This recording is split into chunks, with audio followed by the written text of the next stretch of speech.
Et bonjour à tous, j'espère que vous m'entendez bien. Bienvenue aujourd'hui sur le Mug Nowtech. Je me présente, je m'appelle Léo pour ceux qui ne me connaissent pas encore. Je remplace de temps en temps certains présentateurs. Aujourd'hui, Guillaume n'étant pas disponible, c'est moi qui vais le remplacer. En tout cas, installez-vous bien parce qu'aujourd'hui, on a plein de petits sujets sympathiques. Le HomePod qui revient, le gros HomePod qui revient d'entre les morts. On va parler aussi des équivalents d'AirTag de chez Google. On va parler d'une mise à jour sur l'iPhone de sécurité qui va être assez intéressante. Ou encore peut-être la fin de Salto. C'est possible, c'est possible. Bref, installez-vous confortablement. Petit générique. Et on se retrouve juste après.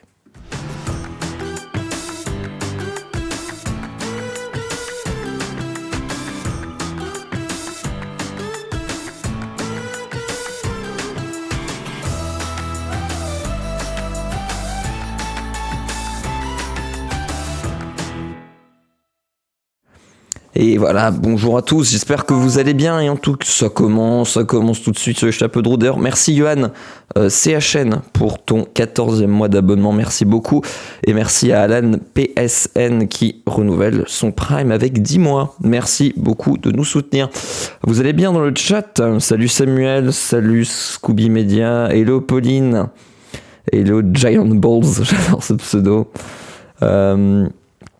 Hello tout le monde, j'espère en tout cas que vous allez bien.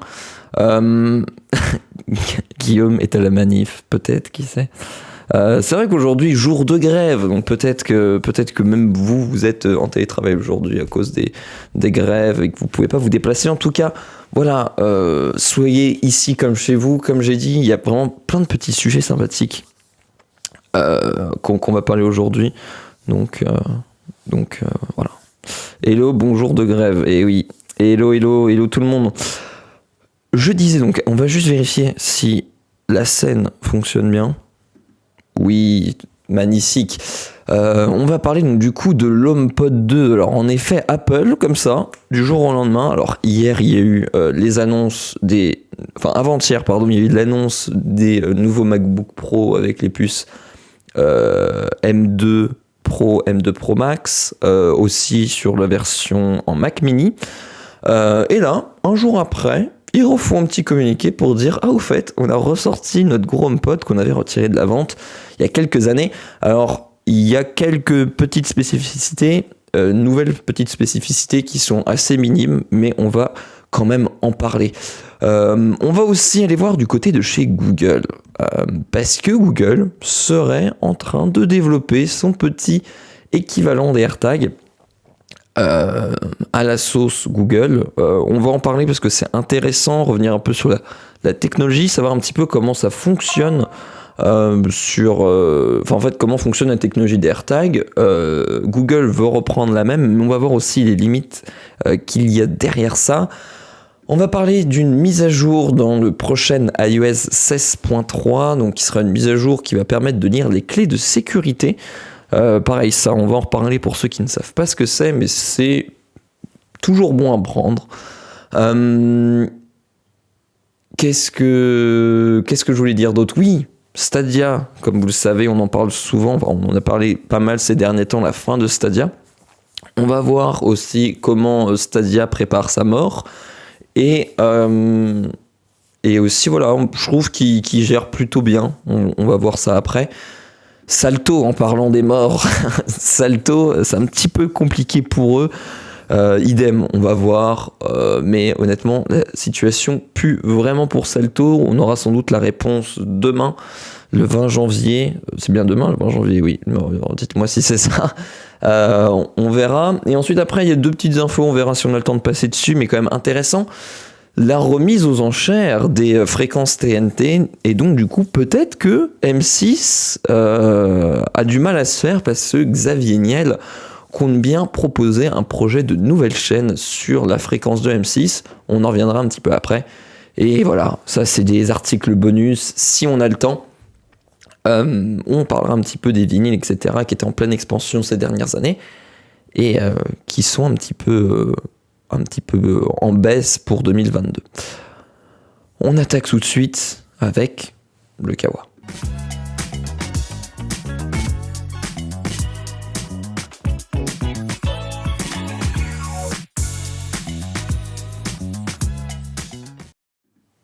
Bizarre, ils me disent quelque chose, ces articles, Grolb.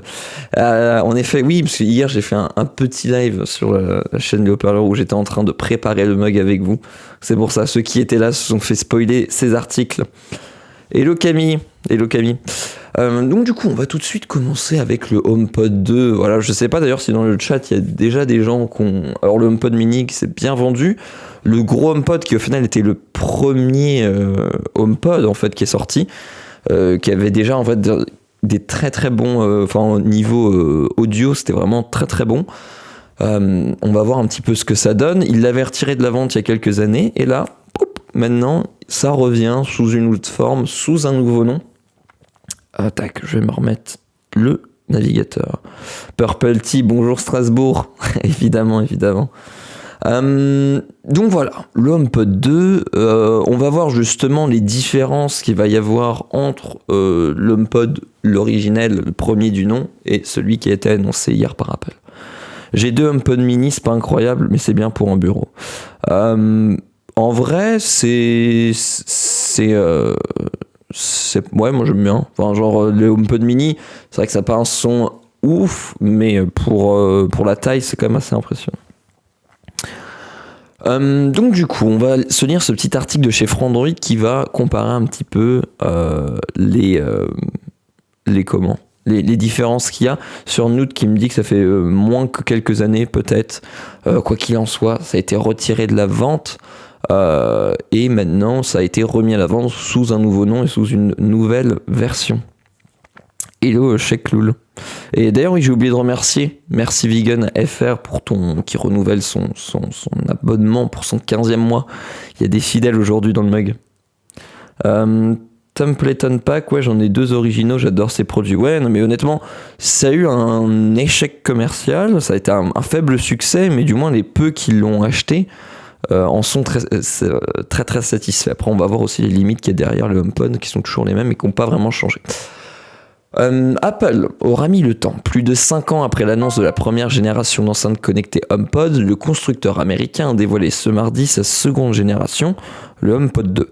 L'enceinte avait connu une longue vie avec la sortie entre-temps d'une déclinaison mini et même un arrêt des ventes face au faible succès commercial rencontré en 2021. On va tout de suite voir du coup, est-ce qu'on a la date ? Ouais, 13 mars 2021. Donc du coup, en effet, ça fait même pas un an au final que le gros HomePod ne se vend plus. Je pensais que ça faisait plus longtemps. Merci de m'avoir repris. Et merci Axer Mita pour ton 7e mois d'abonnement. Merci beaucoup. Polaire75 qui nous dit 3 HomePod mini chez moi, solution pas chère pour du multi-room. Ouais. Après, de toute façon, on va voir ça après, mais le gros souci des HomePod, c'est que ça t'enferme dans l'écosystème Apple et que si t'as d'autres produits que du Apple, c'est un petit peu... voilà, c'est le gros point faible. Gécard qui nous dit je plus sois le son des HomePod est super. Ouais, non mais honnêtement, le son des gros HomePod, il est vraiment très très très bon. De toute façon, Apple maintenant, c'est y faire en niveau audio. Donc du coup voilà, c'est Apple du coup qui nous ressort après l'avoir retiré des ventes d'une nouvelle version. Si ce nouvel HomePod 2 semble ressurgir d'entre les morts tant il est lancé des années après la première version, il apporte cependant quelques nouveautés. Celles-ci ne sautent pas aux yeux de prime abord, elles sont pourtant bien notables. Dans cet article, on va donc faire un point sur les différences entre les HomePod de première génération et de seconde génération. Alors oui, voilà, c'est ce que je disais, c'est que on voit pas vraiment les différences à première vue. Après, bon, notable, c'est pas non plus une révolution. On reste quand même à peu près sur le même produit, quoi. Par contre, c'est cool qu'ils annoncent comme mise à jour logicielle pour les mini avec les capteurs. Oui, on va en venir juste après. Donc du coup, quand même niveau form factor, niveau taille, HomePod 2 plus léger et moins haut. De prime abord, les deux générations d'HomePod paraissent identiques. Néanmoins, à y regarder de plus près, le HomePod 2 est un peu plus léger et compact que la première version. Même si cela peut paraître anodin, on a désormais affaire à une enceinte haute de 168 mm contre 172 pour la première version et lourde de 2,3 kg contre 2,5 kg. Comme vous voyez, c'est pas non plus des différences énormes. Après, je pense que si tu mets les deux à côté, forcément je t'en rends compte. Mais voilà, à première vue, c'est pas non plus transcendant. Jérôme qui nous dit j'ai les premiers AirPods, c'est top, jusqu'à ce que j'ai acheté un vrai système son hi-fi Dolby. Oui, bah après, ça c'est pas non plus les mêmes usages. Tu vois. Alors si, il y en a qui utilisent les HomePod, même les mini couplés avec leur Apple TV. Après, c'est pas sûr que c'est pas le son optimal. Avec les gros HomePod, ça a déjà un petit peu plus de sens. Mais de base, quand même, c'est un produit qui est fait pour être dans un salon, pour faire du multi-room, pour mettre un son d'ambiance et pas regarder la télé, etc. Mais bon, c'est pas mal. Donc du coup, voilà, vous voyez visuellement, pas grand chose qui change. Sur la surface supérieure, on va néanmoins retrouver la même surface tactile pour les deux modèles, avec donc du coup des contrôles permettant de mettre la musique en pause ou de changer de piste, et des boutons sensitifs pour augmenter ou diminuer le volume. Néanmoins, alors que la surface était au niveau du tissu mesh sur la première version, elle est ici située un petit peu en dessous dans le creux. Je sais pas si on voit de photos de dessus, mais bon, on ira voir après d'autres photos. Il y avait eu des leaks, là on en parlait de ces derniers jours, il y avait des rumeurs, là, c'était au début de semaine quand justement il y avait la rumeur de nouveau HomePod qui allait sortir, où il y avait un concept avec un écran tactile au-dessus. Alors ça c'est un écran tactile, mais il n'y a aucune info qui s'affiche dessus, hormis un effet lumineux quand on appelle Siri ou quand on clique dessus. Je pensais du coup qu'il y allait avoir peut-être un écran tactile avec une meilleure résolution et surtout un affichage par exemple de la musique en cours, des trucs comme ça. Ça aurait pu être sympa sur la grosse version. Au final, voilà, on est reparti sur les mêmes bases qu'avant, quoi. Il y a des changements assez étranges sur ce nouveau HomePod Wi-Fi 4 au lieu de Wi-Fi 5. Ah ouais? J'ai pas fait gaffe. Je sais pas si on en parle dans l'article. Yep, et plus 100 pour les HomePod pour facilité d'installation versus un système son Wi-Fi câble. Ouais, bah c'est le gros avantage des HomePod, c'est que t'as juste un câble d'alimentation électrique et c'est tout. Après, c'est aussi un petit peu le souci. On en reviendra après, mais justement, il n'y a pas de Bluetooth. C'est que du AirPlay. Donc en gros, si t'as pas d'appareil Apple, c'est obsolète. Alors après, tu peux le revendre, évidemment. Mais c'est vraiment aussi un moyen d'enfermer dans l'écosystème Apple parce que tu ne peux l'utiliser autrement. T'as même pas une entrée jack ou une entrée optique. T'as aucune entrée son physique. Et même en sans fil, t'as vraiment que les protocoles AirPlay qui fonctionnent et pas de Bluetooth, etc. Donc ça t'enferme dans l'écosystème. Qu'est-ce que dit ? Le problème, c'est que le Dolby reste du son compressé, donc hi-fi Dolby reste du gâchis. Ouais, c'est un autre débat. Sur la face supérieure, on a déjà lu cette partie. Aucune des deux enceintes ne fonctionne sur batterie. Il faudra donc nécessairement les alimenter sur secteur pour qu'elles puissent fonctionner. Juste là, ça n'a pas changé. On est toujours sur des enceintes domestiques et faites pour rester au même endroit. Une architecture acoustique plus sobre sur le nouveau modèle. Apple a rebattu ses cartes pour l'architecture acoustique de son HomePod d'une génération à l'autre. Si la version de 2017 profitait de 7 tweeters et d'un boomer longue portée, la nouvelle version fait davantage dans la sobriété. Apple a repris un boomer de 4 pouces pour les graves, mais s'est contenté de 5 tweeters à pavillon pour les aigus. Donc on a un petit peu moins bien loti que la première version. Du côté des microphones aussi, c'est la fin de l'abondance. Le nouveau HomePod en intègre 4 pour l'assistant vocal Siri, contre 6 sur la première version. On va par ailleurs retrouver les mêmes fonctions d'analyse que la pièce par formation de faisceau et d'audio, multi-room avec AirPlay, pardon. C'est également le cas de l'appairage stéréo, déjà disponible sur la première version et encore là sur le HomePod 2. Alors après, voilà, là on nous dit dans l'article que il y a moins de micros, il y a moins de Twitter, mais après il faut attendre les tests pour ça. Mais honnêtement, ça m'inquiète pas plus que ça parce qu'on pourrait se dire à première vue, oui, on a un HomePod 2 au rabais par rapport à la première génération, ils ont fait des compromis, etc. Oui, ils ont fait des compromis, mais après, j'imagine que la qualité audio restera sensiblement la même, du moins je l'espère. Je pense que c'est juste qu'avec le temps, au bout de combien ? C'est 5 ans ? 6 ans ? 5 ans depuis l'annonce du premier HomePod. Il y a, ils ont fait des améliorations, que ce soit d'un point de vue logiciel, etc., où je pense qu'ils peuvent fournir la même qualité sonore avec un petit peu moins de matériel. Il y en a moins, mais si c'est de meilleure qualité, ouais, non, mais évidemment. De toute façon, là, il faut attendre les tests audio pour juger de la qualité audio. Hello Elfly. Salut, Elfline, je sais pas comment on dit. Salut à toi. Les tuteurs peuvent être plus performants ou bien même l'algo a dû évoluer. Ouais, moi je pense surtout au niveau de l'algo que je pense qu'il y a eu une amélioration qui a été faite. Même pour les micros, c'était quand même dans les débuts des assistants vocaux by Apple. Même c'était le premier en fait. Physique en tout cas de chez Apple. Donc ils avaient mis 6 micros parce que peut-être qu'à l'époque ils avaient des technologies de détection qui étaient moins performantes qu'aujourd'hui. Maintenant 4 peuvent suffire.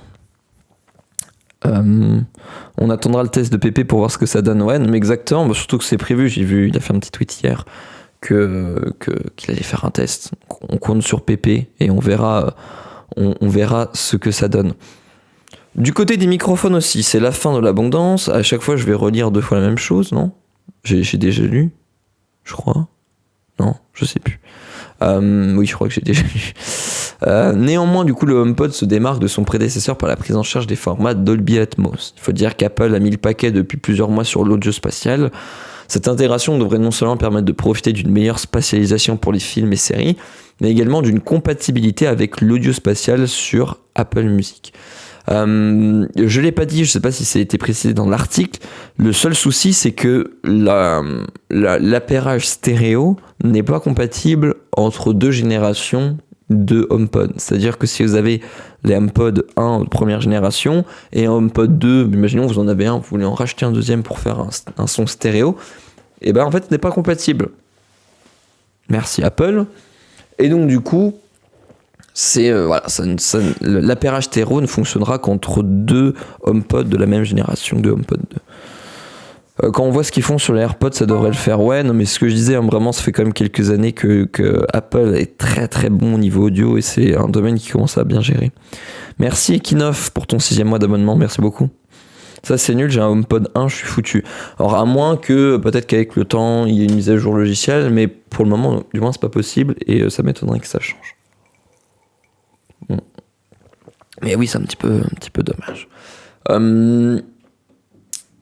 Qu'est-ce que je disais aussi ? Oui, et aussi c'est vrai que je suis pas revenu un petit peu sur le fonctionnement des HomePod, mais c'est vrai qu'aussi les HomePod, du moins les gros HomePod comme ça, ils s'adaptent en fonction en fait de l'environnement et dans la pièce dans laquelle ils sont. En gros, si vous voulez, avec les micros, etc., ça va permettre de capter où est-ce que c'est dans la pièce, si c'est proche d'un mur, si c'est au milieu d'une pièce, etc. Et ensuite, après, l'algorithme va changer en fait les puissances, les fréquences émises. C'est assez puissant. Et ce qui fait qu'en fait, peu importe la situation dans laquelle est ton HomePod, si ta pièce a une bonne acoustique, ta pièce a une mauvaise acoustique, ça va l'adapter. Et c'est ça aussi qui fait la force des HomePod et qui fait que ça a un excellent son. Est-ce que les HomePod de première génération fonctionnent avec un système Android ? Non plus. Il va y avoir du HomePod 1 pas cher sur le marché d'occasion. Oui, non mais après c'est vrai que tu peux peut-être arranger comme ça. S'il y en a qui veulent faire un stéréo, profiter de ceux qui vendent. Oh, il neige à Strasbourg. Oh, je vois là des flocons de neige qui tombent. Voilà, il faut voir. Peut-être que sur l'occasion on pourra trouver des trucs. Là où le nouveau HomePod a quelques petites features en plus par rapport à la première génération, c'est sur des fonctions de maison connectée. Voilà, les nouveaux HomePod, voilà, vraiment vont s'intégrer dans la maison connectée et s'intègrent beaucoup plus. Hello Harddisk, salut les nerds. Allez comme ça on nerd, salut Harddisk. Donc du coup voilà. Oblige, la première génération de HomePod était bien évidemment compatible avec HomeKit, sauf que là, la nouvelle génération apporte quelques fonctionnalités en plus. Néanmoins, la seconde génération va plus loin, puisque le HomePod 2 profite aussi d'une compatibilité pleine et entière avec le standard ouvert Matter. Cela permettra donc de gérer l'enceinte dans d'autres écosystèmes que celui d'Apple. Ça avait été annoncé, il me semble, à la dernière conférence par Apple, où Apple a débridé un petit peu son système HomeKit pour répandre et pour que différents écosystèmes de domotique puissent s'intégrer à HomeKit, du moins plus facilement. Par ailleurs, c'était déjà le cas avec le HomePod mini lancé en 2020. Le HomePod 2 profite de plusieurs capteurs qui pourraient lui permettre de prendre une place de choix dans une maison connectée. Outre l'aspect sonore, l'enceinte intègre aussi des capteurs de température et d'humidité. Si Apple n'a pas encore communiqué sur les usages liés à ces capteurs, on peut parfaitement imaginer à terme des fonctions de thermomètre liées à un thermostat connecté pour réguler automatiquement le chauffage dans sa maison. Comme dit, c'était déjà le cas et les capteurs existent déjà sur les HomePod, les mini. Et du coup, normalement, je ne sais pas si ça a été annoncé officiellement ou pas, mais théoriquement, l'usage de ces capteurs va être débloqué sur les HomePod mini, qui n'est pas le cas pour le moment. N'importe quel pack JBL 2.0 ou 2.0 ou 5.1, mais la fesse à 2 bouboules Apple easy pour moins cher. Je suis pas d'accord avec toi, Alkama. Je sais pas si tu as déjà testé honnêtement les HomePod, mais non, pas n'importe quel pack JBL s'adaptera. Après, je suis d'accord avec toi que tu peux te faire un système audio beaucoup moins cher, beaucoup moins onéreux et aussi plus pérenne dans le temps.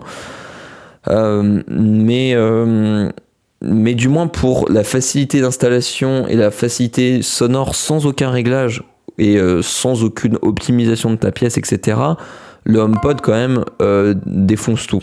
Hein. Il faut se dire. Merci Volting51 de t'être abonné avec son prime. La vache, il neige beaucoup à Stras, ça fait plaisir. En tout cas, voilà. Le HomePod, c'est le plug and play par excellence, quoi. J'ai testé les HomePod, le son est juste pas tip top et des vraies enceintes, c'est pas du tout la même. Oui, après, c'est pas non plus. C'est quand même plus grand public d'acheter un HomePod, de brancher sur une prise, d'ouvrir son iPhone et la configuration se fasse tout seul, et d'acheter un ampli, bien positionner tes enceintes dans ton espace, etc. C'est. Après, voilà, hein, chacun sa préférence. Il y en a pour tout le monde.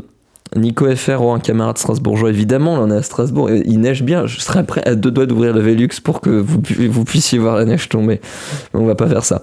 Sonos, évidemment, fait aussi des excellentes enceintes à ce niveau-là. Il y a aussi, dans le même état d'esprit, tu as aussi les Devialet, où c'est pas le même prix, c'est vraiment haut de gamme et un petit peu cher, pas pour rien, mais c'est un petit peu dans le même esprit que le HomePod, je trouve. Par contre, comparé à Sonos, niveau tarif, c'est difficile pour Apple de rivaliser. Les One et One SL sont terribles. Oui, elles sont de bonne qualité. Après, il faudrait voir pour niveau qualité, etc., ce que ça vaut.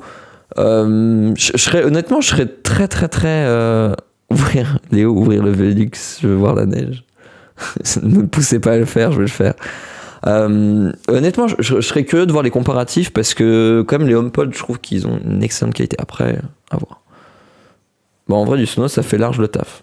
Écoutez, j'ai failli me tacher de café. On attend de toute façon de voir les tests, mais heureusement que j'ai un truc noir et qu'on ne verra pas ma tâche. Voilà, un petit peu pour les HomePod. Apple aussi, voilà, j'ai pas fini. L'article indique que la reconnaissance de son du nouvel HomePod lui permettra de reconnaître certains sons caractéristiques. C'est le cas notamment de l'alarme, des détecteurs de fumée ou de monoxyde de carbone. L'enceinte sera alors capable de vous notifier en passant par l'application maison de votre iPhone. Ça, c'est assez sympa quand même. Le prix est identique pour son lancement, le HomePod. Il me semblait que c'était plus cher, non ? Pour son lancement, le HomePod 2 disponible au tarif de 349€ en France, c'est le même prix que celui annoncé en 2017 au lancement de la première génération. De quoi pousser nos collègues de Numérama à affirmer que Apple n'a pas compris le problème du prix. Rappelons que si Apple a mis fin à la commercialisation du premier HomePod, c'est qu'il ne se vendait pas assez bien. Surtout, la firme propose désormais une enceinte bien moins chère, le HomePod mini, disponible au tarif de 109€. Reste que les différences entre les deux générations sont plutôt minces et peinent encore à justifier un tarif aussi élevé que celui qui a causé l'échec de la première génération. Le HomePod mini est encore là, toujours au même prix, et propose lui aussi certaines fonctions identiques à celles du HomePod 2, comme le capteur de température, la reconnaissance des sons ou l'audio stéréo et multiroom. La vraie diff des HomePod, c'est leur intégration dans l'écosystème Apple. Oui, ça c'est vrai. En tout cas, je rigole bien, les MacBooks qui adoptent le Wi-Fi 6E, alors que le Wi-Fi 7 est sorti. Ouais, après c'est toujours ce même... c'est toujours la même débat. Après, Wi-Fi 7, c'est vraiment très très récent. Et il y a toujours un gros délai entre l'annonce d'une nouvelle norme Wi-Fi et l'intégration dans les...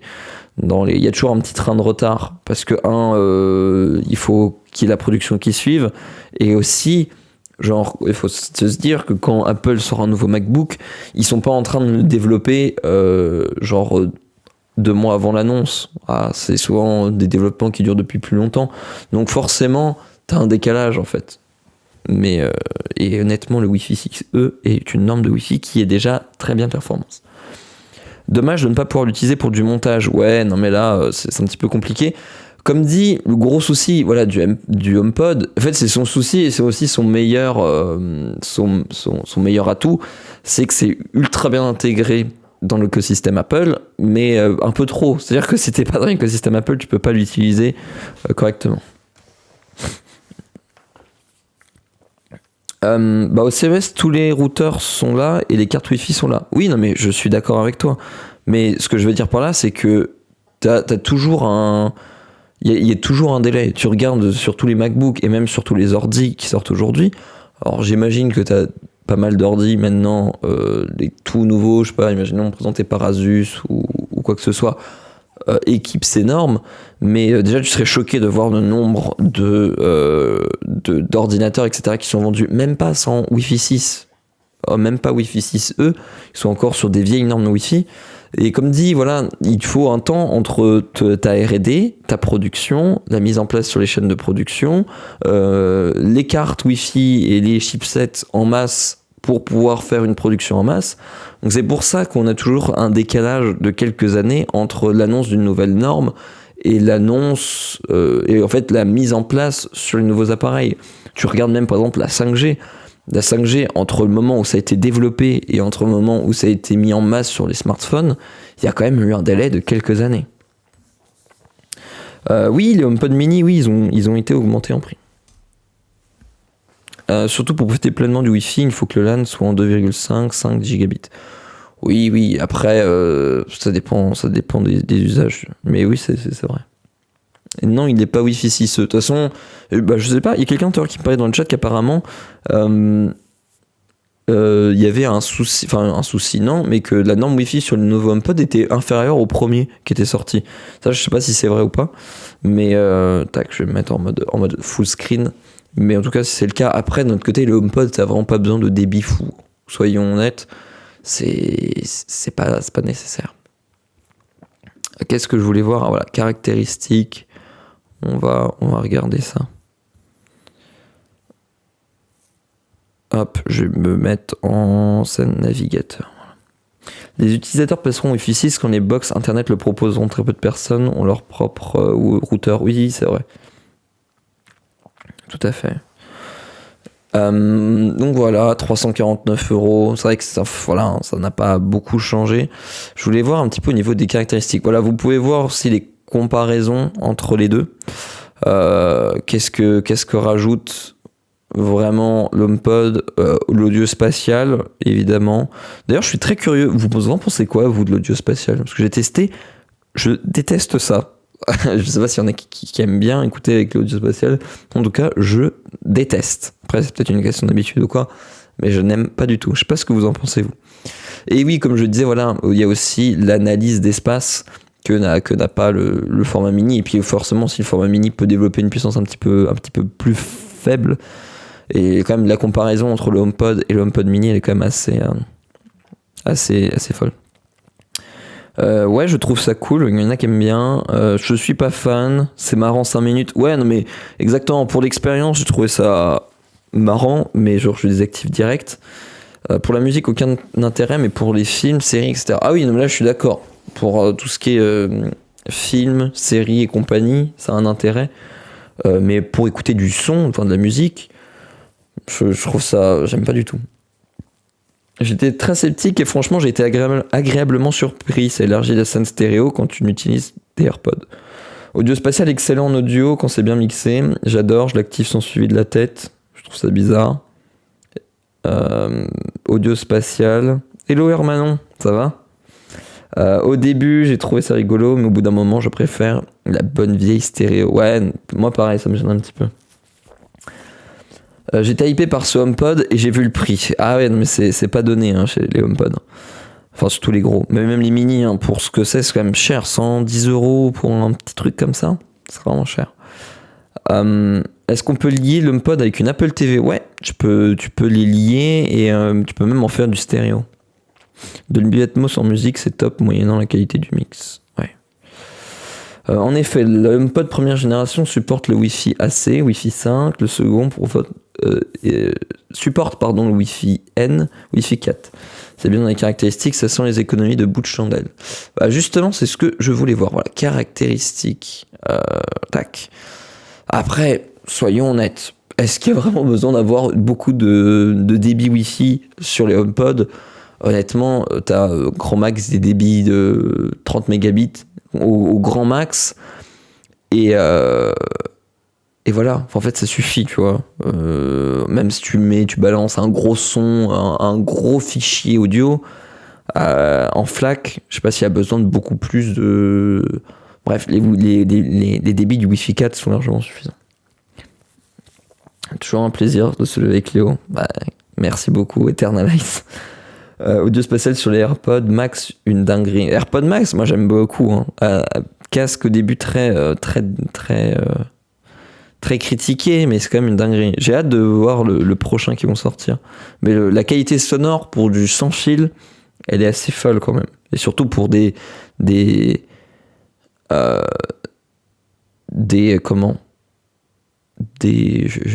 perdu le fil. Pour du sans fil, du Bluetooth et même des fichiers basse qualité entre guillemets, genre MP3 320 kilobits seconde.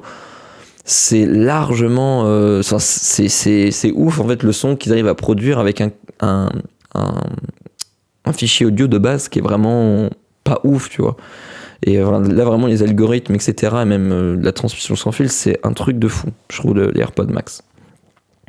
30 mégabits même pas, c'est beaucoup moins que ça. Ah oui non mais c'est comme je dis beaucoup moins que ça, mais je sais pas combien sont les débits du Wi-Fi 4, mais bref, en fait, les débits du Wi-Fi 4 sont largement suffisants pour des fichiers très haute qualité, quoi. Sur les 1, sans Wi-Fi 5, ça marche très mal en stéréo avec l'Apple TV. J'imagine qu'ils ont dû trouver des astuces. Aucune idée, on attendra les tests. Pardon, 700 € la paire, la Sonos Beam G2 est à seulement 500 €. Non mais là c'est vrai que ça coûte cher, hein. Après c'est vrai que c'est pour faire un setup stéréo, je sais pas, ça vaut vraiment le coup. Après c'est selon vos kiffs, selon voilà, vos affinités audio aussi, mais c'est sûr que c'est pas genre vendu comme la bonne affaire pour se faire un setup stéréo. Je pense qu'avec le AirPlay Multiroom, le premier a souvent eu des problèmes de connectivité. Même en dehors de la question du débit Wi-Fi, c'est toujours cool quand tu es dans des endroits avec un environnement radio dense, avoir du Wi-Fi 5 ou plus, qui est conçu pour supporter des environnements, immeubles, etc. C'est vrai. Après, j'imagine que ça fonctionnera bien, du moins on l'espère. Et voilà, on le voit ici, sans fil. Alors là, on voit Bluetooth 5, mais en fait, ça sert pour... des technologies pour faire fonctionner l'iPhone, genre détecter quand l'iPhone est à proximité, aussi l'ultra wideband qui permet ça, mais tu peux pas l'utiliser pour streamer ou pour caster du son dessus. Hello Electric Bike 45, bonjour Noltec, bonjour tout le monde. Perso, j'utilise les HomePod pour la TV, mais depuis je les ai relégués pour de la radio et de l'audio. Je suis passé à du Sonos, le son des HomePod est bon, mais ça ne rivalise quand même pas face à du 5 points plus question de masse. Ouais, et même je trouve que l'intégration par exemple une barre de son Sonos, en fait c'est fait pour, tu vois. Le HomePod, ça n'a pas quand même été conçu de base pour dire tiens, c'est pour faire du son stéréo sur la télé. Pas du tout. Ça a été juste conçu pour être un assistant vocal avec un bon son dessus pour écouter de l'audio. Donc même moi, en vrai, je recommande pas tant que ça d'utiliser les HomePod pour faire du stéréo, etc., quoi. C'est vrai qu'une barre de son, c'est prévu pour regarder des films, etc. Et souvent, tu as la connectivité qui est prévue soit en HDMI ARC, soit avec un câble optique ou coaxial. La V1 sensiblement similaire, ce n'est pas vendu. Pourquoi faire une V2 au même prix sans changement majeur ?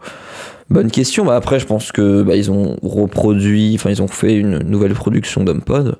Après, le premier était quand même bien. J'avoue que c'est un petit peu bizarre ce retour en mode on l'a enlevé et on revient avec des des spécificités, enfin même des features les mêmes qu'avant, quoi. Il n'y a pas de changement majeur. Et franchement, pour le grand public, tu mets les deux, genre, il comprendra rien la différence entre les deux. Donc c'est vrai que c'est un petit peu bizarre. Après, d'un autre côté, il y a eu aussi un grand changement. Enfin, en fait, le jour où Apple a dit on ne le vend plus, c'était vraiment pas la panique, mais il y avait plein de gens qui étaient en mode ah, machin, c'était trop bien, pourquoi ils l'ont retiré de la vente? Même si les ventes étaient pas. Ne disaient pas la même chose. J'avoue, on va voir ça dans les prochains mois, voir comment ça se vend. Entre l'HomePod 1 classique, vous oubliez que la maturité du marché domotique n'a rien à voir. Le Siri sur HomePod, je vous évite une activation de Siri inutile.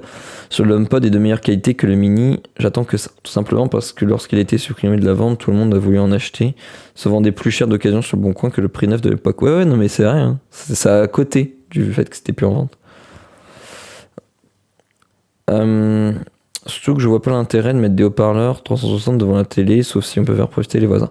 Après, comme dit KZV2, il y a la fameuse... comment ils appellent ça chez Apple? C'est marqué. Reconnaissance d'espace? Non, je sais plus. Attends, faut que j'arrive à dézoomer. Où est-ce que c'est? Analyse de l'espace, voilà. Et donc en fait, si c'est proche d'un mur, ça va orienter le son vers l'avant.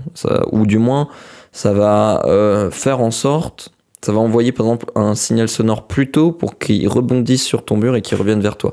Donc ça, c'est pas vraiment un souci. Justement, l'HomePod s'adapte. Parce qu'en vrai, de toute façon, je sais pas qui utilise un HomePod au milieu d'une pièce.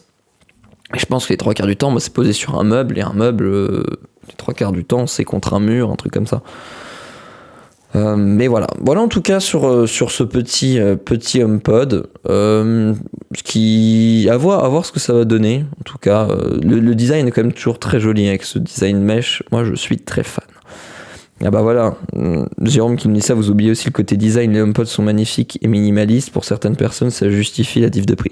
C'est vrai qu'honnêtement, le HomePod, on peut pas se le cacher, c'est quand même assez beau. Enfin après, chacun ses goûts. On a parlé juste avant d'ultra wideband. Et bah justement, on va en reparler avec Google qui veut se lancer sur le marché des AirTags. Quand tu as un salon de 90 mètres carrés, tu peux mettre la télé au centre sur le meuble qui tourne.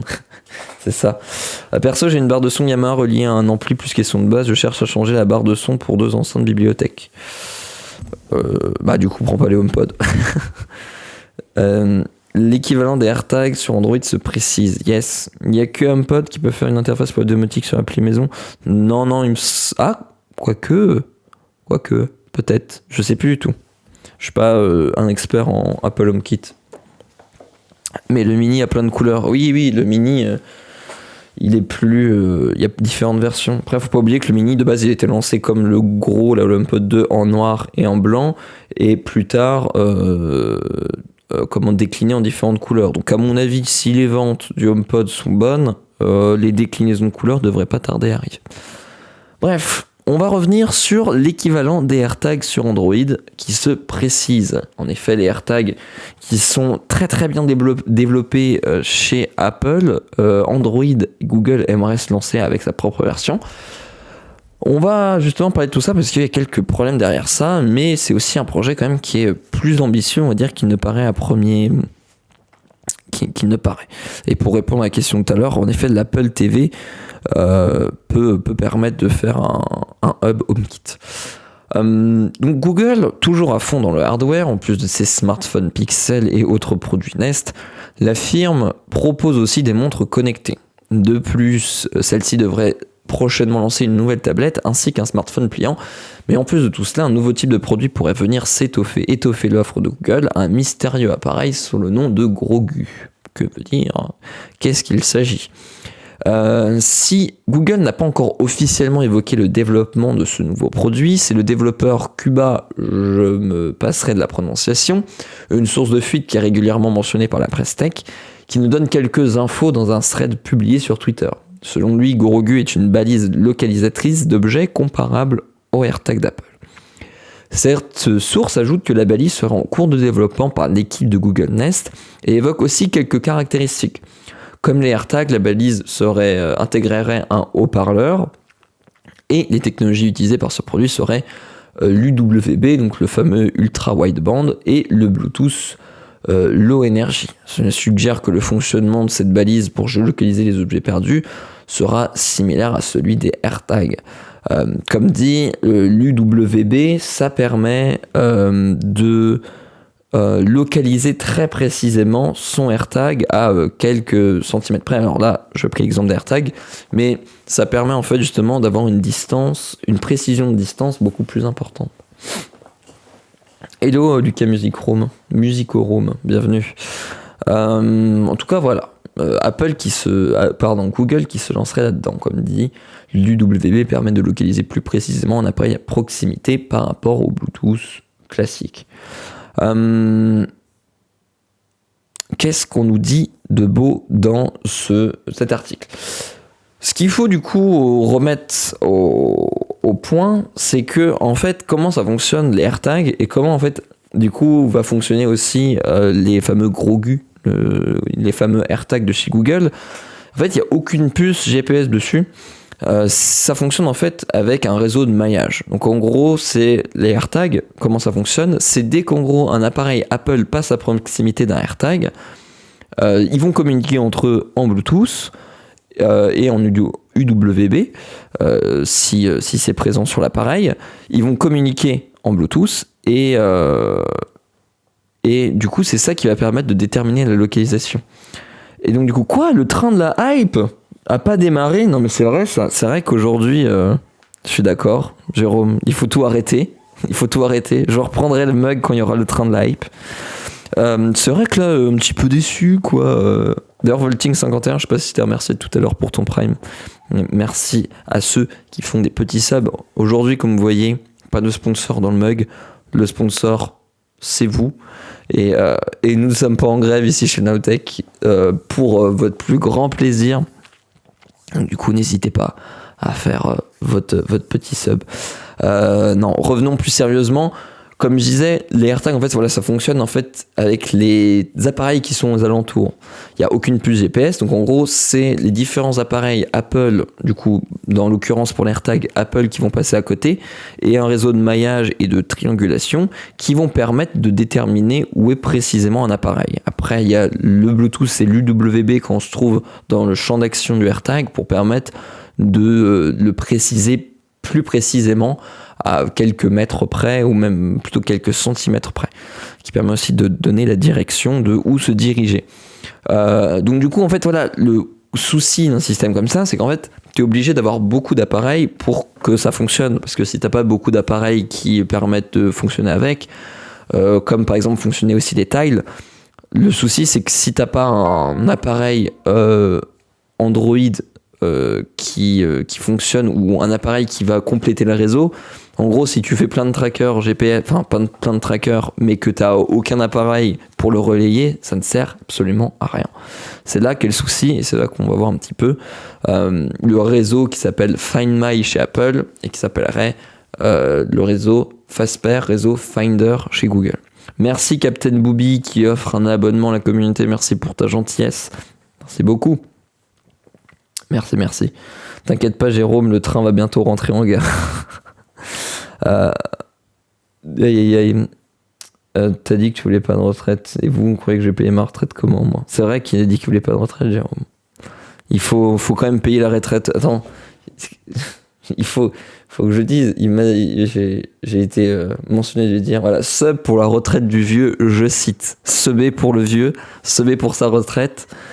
Pour qu'il puisse s'acheter des Peak Design quand il sera en retraite. Pensez à lui. En tout cas, merci à toi, Captain Booby, qui ralasse la communauté. On va revenir au navigateur. Voilà, le réseau Fastpair, réseau Finder. Côté logiciel, du coup, Google devrait s'appuyer sur la fonctionnalité Fastpair d'Android, qui permet un appairage rapide entre smartphones et accessoires. Et d'après toujours la même source que je ne citerai pas, Google travaille actuellement avec plusieurs fabricants de chipsets pour apporter la prise en charge de la nouvelle technologie basée sur les Fastpair à leurs produits afin de permettre aux OEM de développer leurs propres trackers sans trop de tracas.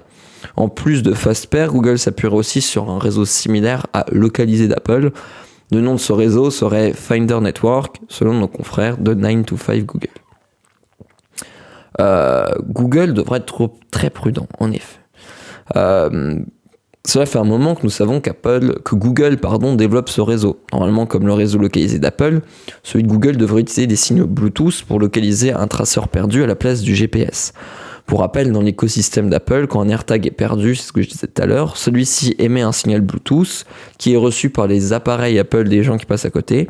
Et ce sont ces appareils qui envoient la dernière position connue de manière sécurisée à Apple, qui aurait l'info chez le propriétaire du AirTag. Donc, en gros, ça fait d'appareil en appareil et ensuite ça remonte sur les serveurs d'Apple et l'information revient à vous. Sub pour que je parte avec Sac Peak Design à la pêche ou occupation random des vieux des années 50. Voilà, subé pour lui s'il vous plaît. Ce mécanisme permet du coup de géolocaliser un appareil même quand celui-ci n'est pas connecté à Internet. Cependant, Apple a également généré pas mal de polémiques à cause d'utilisation détournée de ces balises. Et si Google lance un concurrent d'AirTag, il devra tâcher de ne pas reproduire les mêmes erreurs qu'Apple. En tout cas, le réseau de géolocalisation d'objets de Google pourrait être plus dense que celui d'Apple dans la mesure où il y a plus de smartphones Android en utilisation dans le monde que d'iPhone. Après, il va falloir implémenter ça sur tous les smartphones et faire des mises à jour, etc. pour que ça fonctionne bien. Et dernier point là-dessus, en fait, pourquoi ça fonctionne comme ça avec des réseaux maillés et des réseaux de différents appareils, c'est que c'est beaucoup moins énergivore. Ça consomme beaucoup moins, ce qui fait qu'en fait, vous pouvez avoir une petite pile qui tient 1 an, voire plus d'1 an, là où un tracker GPS, avec une vraie puce GPS, consommerait beaucoup plus. Je pense, ne serait peut-être pas aussi miniaturisé, et c'est surtout que l'autonomie serait bien moindre, et c'est pour ça que c'est intéressant ce système là, c'est que ça consomme très peu et c'est très peu énergivore quoi. C'est ça qui est pas mal. Bonjour à tous, salut Nicolas sympa, ça va? Voilà, en tout cas intéressant quand même que Google se lance là-dedans. Je pense que ça montre aussi un intérêt et ça montre aussi le succès que rencontre aussi l'AirTag. C'est un produit qui est quand même plutôt bien fonctionné chez Apple. Moi, j'en suis très fan. Je trouve que ça fonctionne très très bien. Donc voilà. Et c'est même des fois même plus performant dans un milieu urbain. C'est plus performant qu'un GPS. Là où un GPS sera plus performant dans un milieu rural, là où il y a forcément moins de gens qui passent à côté, etc. Ou si t'as paumé tes clés ou ton appareil en plein milieu d'une forêt, là ça va être plus compliqué à la retrouver. Là où un GPS n'aura aucun souci, mais à l'inverse, dans un milieu urbain, là où t'as beaucoup de bâtiments, là où tu peux avoir des caves, où c'est dans un bâtiment, l'AirTag, lui, peut fonctionner correctement dans un bâtiment. J'en fais l'expérience, je me suis fait voler un vélo qui avait un GPS dessus, et quand c'est dans un bâtiment, tu captes rien. Alors qu'il y aurait un AirTag, ça aurait permis de savoir précisément où est-ce qu'était le vélo. Voilà tout. En tout cas, voilà, petit point sur les AirTags. Qu'est-ce qu'on va parler? Ouais, on va parler, on va alterner un article Apple, un article Google, un article Apple, un article Google. Aïe pour ton vélo, ouais. C'est un petit peu dommage. Après, c'est des choses qui arrivent. Mais ça fait chier. Surtout qu'il y a vraiment tout un périple. C'est-à-dire que je peux encore localiser le vélo. C'est ça qui est assez ouf. Je peux encore le localiser, sauf que là, il est au Maroc. Donc voilà, je l'ai vu traverser et tout. J'ai vu traverser toute la France, aller en Espagne, prendre le bateau. J'ai su quel bateau c'était. Mais voilà. L'AirTag, on a l'impression que ça sert à rien, mais ça devient indispensable le jour où vous en servez. Je confirme avec un portefeuille égaré, j'ai retrouvé avec un AirTag. Merci Nicolas Sympa pour ton 15e mois, ma chaîne Twitch préférée, merci beaucoup. Non mais franchement, même je trouve que t'as une tranquillité d'esprit. Genre, moi j'ai beaucoup moins peur. J'ai dans mon portefeuille, j'ai aussi c'est pas un AirTag, je sais plus c'est quoi le nom exact, je pourrais vous le retrouver. C'est des petites cartes comme ça. Celle-là, elle fonctionne avec le réseau Find My, c'est-à-dire que tac, je vous le montre. En fait, ouais, c'est vraiment une carte. Toujours voilà, une carte pour vraiment format portefeuille. Vous voyez, c'est vraiment très très fin. C'est pas un tile, non, parce que celui-là, en fait, il fonctionne avec le réseau Find My d'Apple. C'est-à-dire que dans localisé, je peux voir où est-ce que c'est. Ça fonctionne exactement comme un AirTag. Et c'est super pratique. C'est pas un tile, ça y ressemble. Tile faisait des cartes dans le même format, sauf que là, vraiment, c'est un truc qui fonctionne avec Find My. Et aussi, voilà, sur mes clés, j'ai AirTag, dans mon sac, j'ai un AirTag, dans mon portefeuille, et j'ai un peu cette tranquillité d'esprit de me dire, du moins, même si je le fais, le vol, c'est plus compliqué, parce que le vol, il suffit de l'enlever, et voilà, tu retrouves ta carte, mais tu retrouves pas ton portefeuille. Mais ne serait-ce que quand tu l'as perdu, tu te rends compte rapidement, ça peut vraiment te sauver. Tu l'as acheté où? Je sais plus du tout. Je pourrais... C'est quelle marque ta carte? Chipotle pour un truc comme ça. Chipotle, je sais pas comment on dit. C'est possible. Attends, je vais vous retrouver ça. Find My Card. Ça s'appelle. C'est une marque avec une abeille. Je sais plus comment. Alors il y a Chipolo. Voilà, Chipolo que je déconseille. Pourquoi? Chipolo, ça fonctionne aussi. Mais c'est la différence par rapport à un AirTag, aucune, sauf le format. L'avantage, c'est que ça rentre en fait dans une, tu vois, ça rentre dans un, surtout que j'ai un mini portefeuille, donc ça rentre dedans. Alors qu'un AirTag, ça m'aurait fait une bosse énorme. Ça, voilà, ça prend le format d'à peu près 2 cartes de crédit, même pas. C'est vraiment très très fin. Chipolo, ils font des cartes exactement comme ça. Souci, Chipolo. C'est que c'est pas rechargeable, c'est des cartes jetables, donc je ne recommande pas du tout. C'est un peu moins cher, mais souci, voilà, c'est autonomie longue durée 2 ans. Au bout de 2 ans, c'est un appareil que vous jetez. Enfin, il y a un programme de recyclage, mais du moins, ça n'était même pas conçu pour être rechargé. Donc là, pour moi, c'est un non catégorique. Je vais vous retrouver ça tout de suite, pour ceux que ça intéresse. Tac, Find My, parce que et honnêtement ça marche plutôt bien, et en fait l'autonomie est très longue, hein, mais au moins en fait ça permet de card Find My. Oui, voilà, c'est Pibbleby, oui, exactement, merci. Je sais pas qui me l'a dit dans le chat là. Voilà, exactement. Merci pour me l'avoir donné. Tac, je vous le montre. Et donc du coup, c'est un peu plus cher, hein. Mais au moins c'est rechargeable, quoi. C'est déjà, j'aime le concept de me dire j'achète un truc. Ah non, quoique voilà, attendez, notre navigateur, ça fonctionne. En fait, c'est pas si cher que ça. Ouais, non, ça va. Et en fait, voilà, vous voyez, c'est vraiment dans un tout petit format comme ça. Et du coup, ça fonctionne avec, voilà, soit vous avez l'appli Pibbleby, pardon, pour la prononciation, et le réseau Find My. Donc vous avez le choix et vous pouvez l'intégrer dans votre réseau Find My. Et en fait, c'est exactement le même fonctionnement qu'un AirTag, sauf que c'est en format carte et c'est plus pratique, plus discret. Surtout si vous avez un petit portefeuille comme moi. Vous voyez, c'est une batterie qui tient à peu près 12 mois, mais que vous pouvez recharger. Vous voyez, comme tu dis sur Mute, les autres, la Chipolo, de base, je me souviens même, j'avais fait la commande, parce que je crois que à l'époque c'était un peu moins cher. Mais après, quand j'ai vu que c'était pas rechargeable, j'ai dit, non, mais c'est pas possible, tu vois. Genre, quelle idée de faire un truc jetable, tu vois. Donc voilà. Je vais regarder d'ailleurs si ça... Parce que le souci, je sais que à l'époque, je crois que j'avais payé quelques frais d'import parce que ce n'était pas vendu en France. Je sais pas si c'est le cas maintenant. J'ai pas l'impression. Bref. En tout cas, je recommande et c'est vraiment pas mal. C'est excellent en tout cas. Je vais sûrement m'en prendre un pour mon portefeuille. Bah, t'as ce côté tranquillité d'esprit, ça qui est cool. Merci Sansax73 pour ton 11e mois. Merci beaucoup. Ça ferait une bonne idée de cadeau, ça. En même temps, les AirPods, c'est jetable aussi, vu que c'est irréparable. C'est vrai. Mais bon, du moins, c'est rechargeable. On va dire que c'est une volonté pas être jetable, quoi. Ça n'a pas été conçu de base. Ouais, non, c'est pas sur Amazon, dégoûté. Mais c'est pas grave, je vais aller chercher un petit lien d'affiliation chez Pibbleby. Et puis, on va faire ça. Revenons-en à nos moutons. Qu'est-ce que je disais? Voilà, nouvelle mise à jour iOS 16.3 qui va arriver normalement début de semaine prochaine.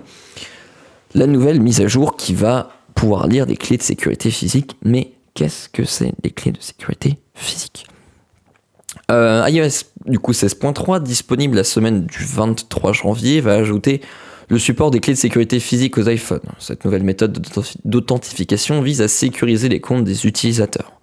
Le début d'année rime avec sécurité chez Apple. Mercredi 18, la firme de Cupertino fait 3 annonces sur ce terrain pour assurer une nouvelle fois sur sa volonté de tenir ses promesses en matière de confidentialité. Des déclarations qui s'inscrivent dans une série d'autres communications, avec la mise au point d'un mode protection extrême ou un blindage accru d'iCloud. Parallèlement, Apple a aussi annoncé les nouveaux produits qu'on a parlé juste avant. Mon portefeuille a une protection pour les cartes sans contact, donc ça risque de ne pas fonctionner. Ah oui, peut-être, oui. Peut-être. Peut-être que tu as un emplacement sans blindage, ça je ne sais pas. Quoi qu'il en soit, après je pense que ça capte quand même bien, à tester. Pour en revenir rapidement, il y a aussi un mode du coup de protection extrême. J'ai découvert ça hier en lisant l'article, qui est en fait un mode vraiment blindé chez Apple. Sur le site Peeblebee, ils livrent en France. Oui, je confirme, j'avais commandé sur leur site. Après, par contre, tu as du coup des frais un petit peu plus importants. Donc du coup, voilà, c'est le lockdown mode qui s'appelle, et c'est vraiment une enclave sécurisée. Comme dit, les messages, les pièces jointes, elles sont bloquées. T'as le navigateur, t'as pas mal de fonctions qui sont bloquées pour en fait limiter le maximum de sources d'intrusion. FaceTime sont bloqués. Les connexions filaires avec un ordinateur en accessoire sont bloquées lorsque l'iPhone est verrouillé. Bref, c'est vraiment un mode très très sécurisé qui est de base plutôt pensé pour les célébrités ou les personnes politiques très sensibles, des gens qui ont vraiment des données sur leur téléphone sensibles, dont par exemple personnalité publique ou hommes politiques, etc. Parce que oui, les politiques utilisent beaucoup de smartphones entre guillemets non sécurisés, Android ou iPhone, et donc du coup c'est vraiment un mode qui est prévu pour ces usages un petit peu plus touchy, et bon, c'est une bonne chose. En tout cas, on sent voilà, qu'Apple fait le gros sur la sécurité. On verra après dans l'article, mais ils ont aussi développé iCloud avec un chiffrement de bout en bout. Bref, on sent que Apple mise maintenant sur la sécurité. Mais donc du coup, qu'est-ce que c'est les clés de sécurité physique, du moins pour l'identifiant Apple? iOS 16.3, qui sera disponible du coup la semaine prochaine, va apporter une nouveauté aux iPhone et iPad. Grâce à cette mise à jour, il sera possible d'utiliser des clés de sécurité. Ça existe depuis très longtemps. Pour se connecter au compte de son identifiant Apple, cette clé s'avère être un projet physique qui consiste à améliorer la résistance de la double authentification, aussi appelée authentification à deux facteurs. L'identité est d'éviter un code par SMS et de le remplacer par un élément physique impossible à obtenir à distance. Tu parles des smartphones sécurisés avec WhatsApp et TikTok, c'est un petit peu ça. En tout cas, voilà, pour ceux qui ne savent pas ce que c'est, voilà, c'est une petite clé qui va fonctionner donc soit en NFC, soit en Lightning, soit en USB-C, bref, une clé physique qui va prouver que c'est bien vous. Donc il suffit de l'enregistrer une fois et après ça sert de double authentification. Ça évite par exemple de recevoir, comme dit, un code par SMS ou d'avoir une application d'authentification. Et ce qui est cool, c'est que voilà, en fait, vu qu'il n'y a que vous qui la possédez, vous pouvez même pas vous faire SIM swapper ou bref. Vraiment, c'est la méthode la plus blindée pour avoir une double authentification. Après, c'est assez limite parce que le jour où vous la perdez, il faut toujours, c'est ce que je disais, j'en parlais hier, il faut en avoir toujours deux. C'est ce qui est recommandé. Il y en a une que vous enregistrez les deux sur votre compte, il y en a une que vous laissez chez vous, que vous planquez quelque part où vous voulez, et la seconde que vous baladez toujours avec vous sur votre trousseau de clés. Moi, c'est mon cas par exemple. Comme ça, le jour où vous en perdez une, vous en avez toujours une autre. Parce que si vous n'avez plus votre clé, c'est un petit peu compliqué après de se reconnecter. C'est le souci. Style Yubico, on en a parlé dans la dernière vidéo de Nowtech. Je vois Amel859 que tu es un fidèle, que tu connais bien la chaîne Nowtech, parce qu'en effet, dans la dernière vidéo que Guillaume a faite, 5 produits que Apple aurait pu faire, je crois que c'est ça le titre exact, il en parle. Et en effet, ouais, moi j'en ai une, je vais vous montrer un petit peu à quoi ça ressemble. Moi j'ai la version USB-C. Voilà, je vais essayer de... Voilà, oui, c'est vraiment tout petit. Et voilà, vous avez juste du coup à cliquer sur les deux là, les deux bouts, et petit AirTag. Vous avez juste à cliquer là-dessus et ça vous mettez sur votre appareil et ça vous fait de la double authentification. Ce qui est pas mal. Voilà, en tout cas, après c'est assez niche pour le moment, mais je pense que ça peut se développer au grand public, surtout ceux qui regardent la chaîne Notech et du coup qui étaient au courant avant même ce mag.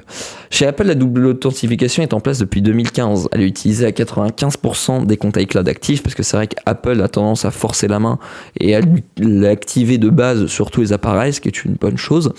Cependant, jusqu'à présent, l'authentification à double facteur ne permettait pas d'utiliser un bien matériel. Apple y voit une manière de se rendre les attaques contre les comptes plus difficiles, comme l'hameçonnage, puisqu'il faudra avoir accès physiquement à ce matériel. De fait, la surface d'attaque est encore plus réduite. Ici, Apple étant profité de l'écosystème existant autour des clés de sécurité matérielles tierces.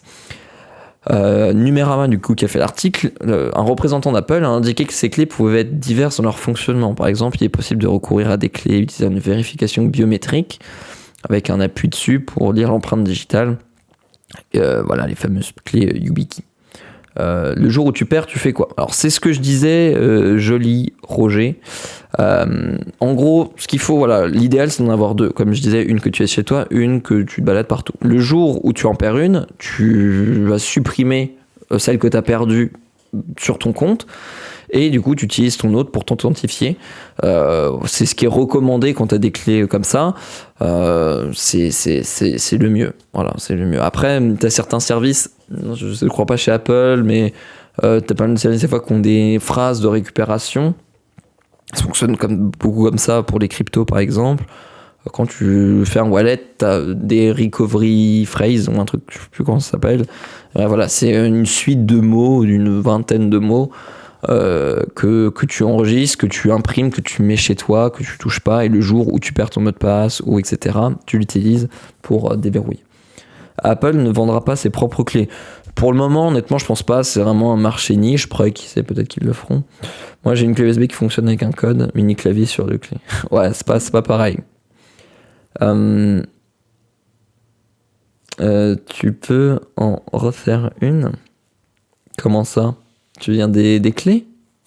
J'ai pas compris ta question, je vais Roger. Reste une question à qui s'adresse ce type d'appareil?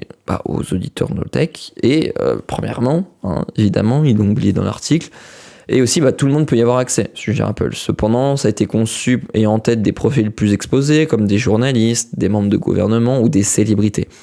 Ces profils peuvent être davantage pris pour cible, y compris par des assaillants déterminés et ayant une capacité d'action élevée. Non, c'est unique. Celle perdue, tu peux la refaire pour en avoir constamment deux. Oui, en fait, ce qu'il faut... En gros, normalement, tu achètes tes clés, tu les enregistres sur ton compte, et le jour où t'en perds une, celle que t'as perdue, évidemment, tu la radies de tous tes comptes pour éviter que quelqu'un s'en serve et se connecte à ta place. Et t'en rachètes une autre, tu enregistres une autre. En gros, ce qu'il faut se dire, c'est que chaque clé a un identifiant unique. Chaque clé qui est vendue a un identifiant spécifique. Cet identifiant, vous allez l'enregistrer sur vos différents comptes, et donc du coup, après, vous pouvez mettre autant de clés que vous voulez. J'ai perdu une fois mon Google Authentificator, tellement le bordel à tout récupérer qu'une clé physique, t'as clairement intérêt à en avoir 2-3, évidemment. C'est vrai que le mieux, c'est d'en avoir plusieurs, parce que en effet, le jour où tu la perds, t'as pas l'air fin. Et pour ceux qui utilisent Google Authentificator, il y a Authy qui existe, qui permet de récupérer ces différents comptes, parce que c'est vrai que quand tu perds ton Google Authentificator, t'as pas l'air fin. Parler aussi, tu peux faire ta clé toi-même sans avoir à acheter toute faite aussi. Ouais, je savais pas que tu pouvais le faire, mais bon à savoir. iMessage, du coup, petite parenthèse, mais on va aussi parler des autres mises à jour sécurité d'Apple. Je vais mettre le navigateur. iMessage a aussi droit à son lot de mises à jour. La vérification des clés de contact pour iMessage, cette fonctionnalité du coup consiste à vérifier la fiabilité de la liaison avec une autre personne qui utilise iMessage en comparant les codes de vérification des contacts, par exemple sur FaceTime ou par le biais d'un autre service d'appel sécurisé. Ce type de fonctionnalité existe sur d'autres messageries WhatsApp, qui a aussi un outil de confirmation de code de sécurité, tout comme Signal. Pour ces deux plateformes, comme pour iMessage, la vérification peut se faire lorsque on se trouve au même endroit que son contact pour vérifier la correspondance du code. Mais aussi, Apple vise surtout des profils, en effet, un petit peu plus à haut risque. Oui, c'est OTI A-U-T-H-Y, pas OTI O-T-I. Honnêtement, c'est vraiment bien. Enfin, du coup, Apple est revenu sur une annonce qui fait beaucoup de bruit, le chiffrement de bout en bout de la quasi d'éléments stockés sur iCloud, le service de synchronisation d'hébergement Apple. Ce changement a été présenté du coup début décembre, mais pour l'instant uniquement réservé pour des bêta-testeurs aux États-Unis. Mais voilà, qui va être bientôt disponible en France. Le chiffrement bout en bout, donc c'est, comme vous le savez, on en parle pas mal, un dispositif qui rend inaccessibles les données qui en bénéficient pour leurs propriétaires. Même Apple, en gros, ne peut pas les lire, et en gros, vous-même disposez d'une clé de déchiffrement sur vos appareils, et donc du coup, ce qui fait qu'en fait, aucun intermédiaire ne peut avoir accès aux données qui sont stockées ou qui transitent vers les serveurs d'Apple. Il s'agit d'une protection qu'on le retrouve aujourd'hui couramment du coup chez WhatsApp par exemple, qui fournit aussi maintenant le chiffrement de bout en bout, et aussi sur les fichiers que les internautes s'envoient. Apple vise surtout à fixer le calendrier parce que voilà, en Amérique en ce moment c'est en bêta test, maintenant ça va être mis en place d'ici la fin de l'année aux US, en Amérique, et l'Europe apparemment le déploiement ne débutera que vraiment début d'année 2023, dès le début de l'année 2023 pardon. Je pense que ça veut dire 2024. Je pense qu'il y a eu une erreur parce que d'ici fin d'année pour l'Amérique. Bref, qu'importe les dates, l'essentiel c'est surtout de savoir que ça va être mis en place par Apple, et c'est quand même plutôt une bonne nouvelle. On le voit ici sur ce screenshot, tout ce qui va être en fait tout ce qui serait chiffré. Donc les sauvegardes de vos appareils, les sauvegardes de vos messages, tout ce qui est sur iCloud Drive, vos notes, vos photos, vos rappels, vos onglets et vos favoris Safari, vos shortcuts, vos mémos vocaux et même vos cartes wallet. Chiffrement de bout en bout, plus USB-C, plus clé de sécurité, je me tente à bientôt passer sur iPhone. Après, ne parle pas trop vite parce que USB-C c'est pas encore sur l'iPhone, sans doute au prochain. Quoi qu'il en soit, oui, c'est vrai que Apple mise beaucoup sur la double, la sécurité. C'est vrai que c'est toujours bon ça. Est-ce que ça remplace un info numérique ? Non, c'est un complément. Ton coffre permet de générer des mots de passe solides et tu ajoutes un second facteur avec cette clé. Exactement. Mais voilà, en tout cas, très intéressant. Comme certains l'ont dit, je crois que c'était toi, Amel, qui en a fait la référence tout à l'heure. On en a parlé dans une dernière vidéo sur la chaîne Nowtech, justement de ces fameuses clés double authentification. Il y a YubiKey qui est un pionnier là-dedans, mais il en existe plein d'autres modèles, et même, je sais plus qui me l'a dit tout à l'heure, je crois que c'était Tactitoad, c'est toi qui m'as dit ça. Voilà, que tu peux même le faire toi-même. Là, c'est réservé aux plus expérimentés et plus geeks d'entre nous. Comme dit, voilà, on va faire notre fameuse alternance entre Apple, Google. Du coup, on vient de parler d'Apple, donc maintenant on va parler de Google. Vous êtes très forts. On va passer vraiment rapidement, mais on va parler du coup de Stadia. Comme vous le savez, on sait que Stadia va fermer ses portes là, voilà, dans quelques semaines. Je sais plus c'est quoi, c'est fin de semaine ou c'est semaine prochaine. Bref, Stadia va fermer, et j'ai trouvé ça assez intéressant d'en parler parce que je trouve quand même que Google prépare plutôt bien son départ, et c'est aussi une bonne nouvelle pour les anciens utilisateurs de Stadia. Donc du coup, comme dit, en fait, pour ceux qui avaient Stadia, ce qu'il faut savoir, c'est que vous achetiez en fait, donc c'est je crois un Google Chromecast Ultra 4K, je sais plus le nom exact, et vous aviez aussi une manette Stadia, mais qui ne fonctionnait uniquement sur Stadia. Donc du coup, ça aurait rendu la manette obsolète. Du coup, Apple a déployé un nouveau firmware qui va permettre de les mettre à jour et de les débloquer pour les utiliser comme une manette Bluetooth classique. Attention, nous dit l'article, il ne faut cependant pas tarder à déployer ce micro-programme pour ne pas perdre l'usage de la manette fournie par Google. Annoncé en septembre dernier, la fin de Stadia, le service de cloud gaming de Google, s'accompagnait de plusieurs interrogations. L'une d'elles, sans doute celle qui concerne le plus de monde, a enfin trouvé une réponse. À 2 semaines, c'est 2 semaines de la fin de Stadia, Google avait certes fait des annonces rassurantes, mais se montrait encore flou quant au devenir de la dite manette. Celui-ci n'a été précisé qu'en toute fin de semaine, avec du coup un nouveau firmware que vous pourrez déployer que jusqu'au 31 décembre. Donc si vous en avez, dépêchez-vous. Voilà, vous avez encore jusqu'à la fin de l'année. Mais voilà, faites-le, comme ça au moins ce sera fait. Surtout que c'est un petit peu chiant pour le mettre à jour, mais une fois que c'est fait, c'est fait. Un micro-programme du coup va être déployé par Google pour les débloquer. Rappelons effectivement que pour réduire la latence de son contrôleur, Google avait mis en place un système de connexion qui s'apparentait au Bluetooth, mais qui était au final pas compatible avec d'autres appareils.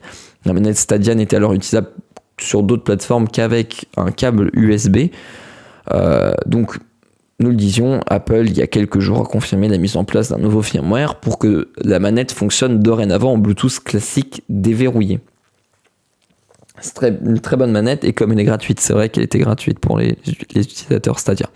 Toutefois, nous n'apprenons qu'aujourd'hui, jour de fin de service pour Stadia, la manœuvre réalisée pour obtenir ce déverrouillage.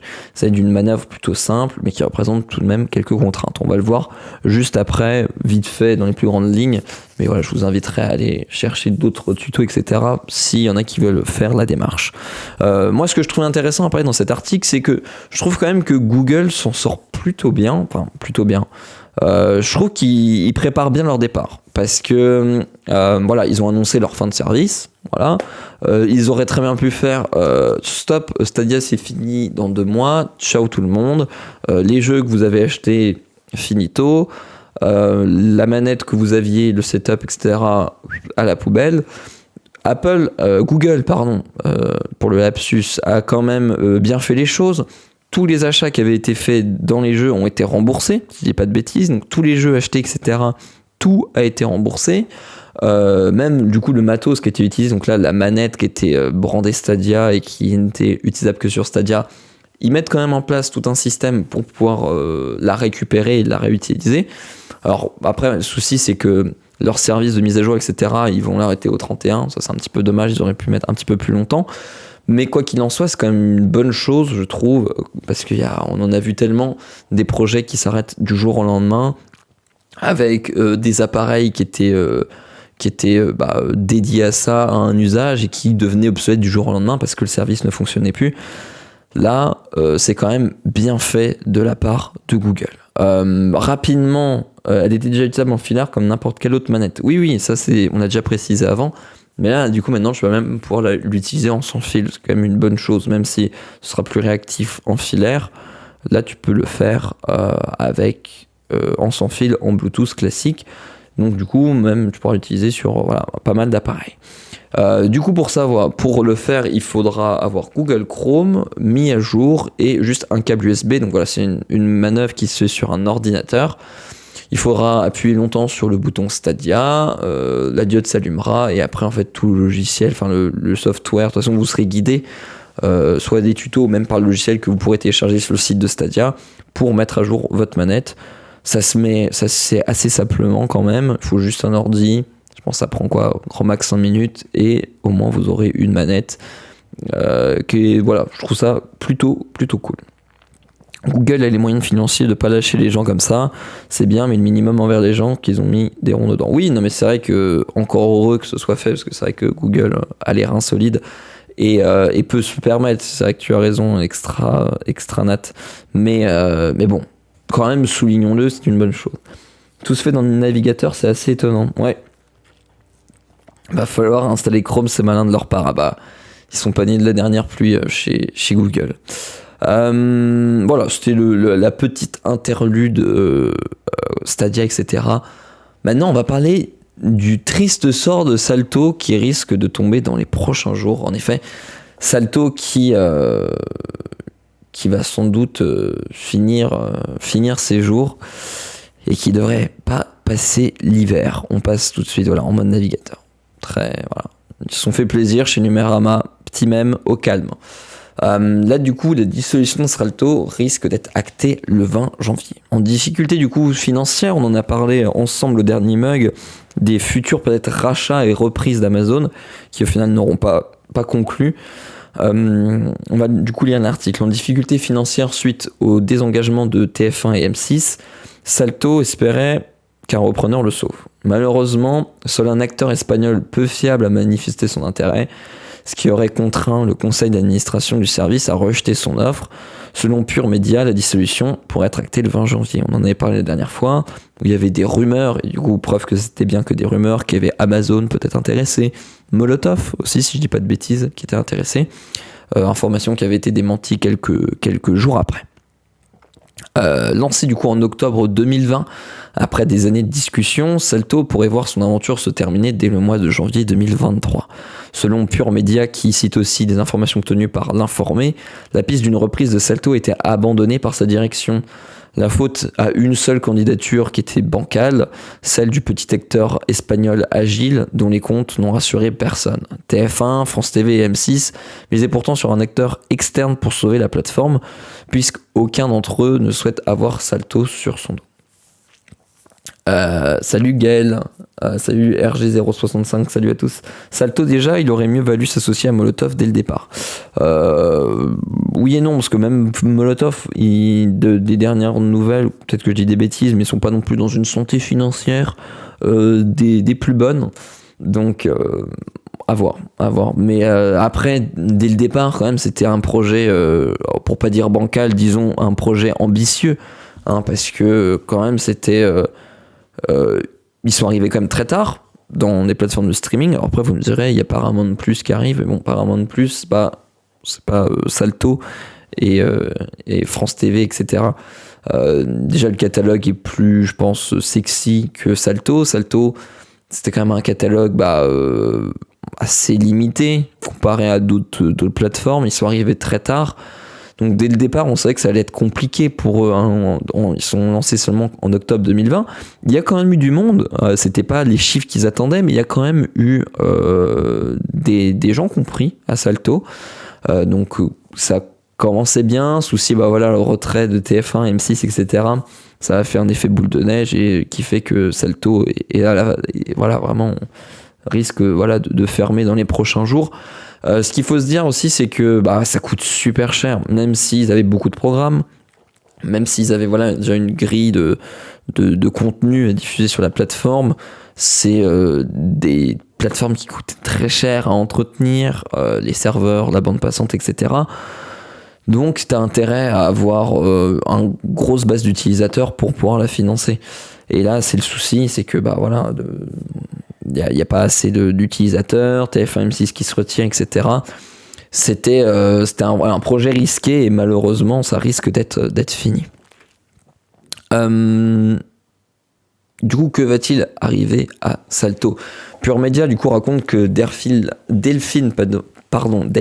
Ernotte, la patronne de France TV, abordera la question de la dissolution de la société le 20 janvier, donc demain, lors d'un comité social économique central extraordinaire. Deux hypothèses sont sur la table, soit la dissolution pure et dure avec finito, ou la dissolution avec cession des actifs, qui permettrait aux trois acteurs de rembourser une partie de leur dette. En effet, peut-être que ça va être récupéré par une autre plateforme, style peut-être MyCanal ou Molotov, comme quelqu'un disait dans le chat tout à l'heure. Si la fermeture de Salto est actée à la fin du mois, on ne pourra pas s'empêcher d'y voir un immense gâchis. Sur le papier, le service de streaming français avait un grand potentiel, né d'une alliance improbable entre trois groupes rivaux, donc deux privés et un public, TF1, M6 et France Télévisions. Celui qu'on a trop souvent injustement présenté comme le Netflix français avait de nombreuses cartes pour séduire. La preuve, Salto a réussi à réunir quand même 800 000 abonnés en France, ce qui en fait la plateforme de SVOD très solide. Les publicités quotidiennes pour le service après chaque programme de TF1, France Télé ou M6 qui indiquent aux téléspectateurs que les épisodes suivants sont disponibles en avant-première sur Salto ont sûrement dû jouer un rôle, ça c'est sûr. Au fil du temps, Salto s'est aussi renforcé en achetant des droits audiovisuels comme ceux d'Harry Potter, afin de ne pas se limiter au direct et au replay des chaînes françaises. Ils se sont lancés après le rebond média dû au confinement. C'est vrai aussi. C'est bien ce que je dis, Molotov était déjà implanté en France, ils étaient demandeurs, un gâchis, Salto n'a jamais été bien. Chacun son avis. Pourtant, du coup, quelque chose n'a pas pris. Est-ce que c'est la faute de ce partenariat impossible qui a poussé les actionnaires de Salto à se concurrencer entre eux? Est-ce la faute de la fusion avortée entre TF1 et M6 qui avait espéré à France Télévisions qu'elle pouvait se désengager facilement? Est-ce la faute à une concurrence insoutenable des acteurs américains?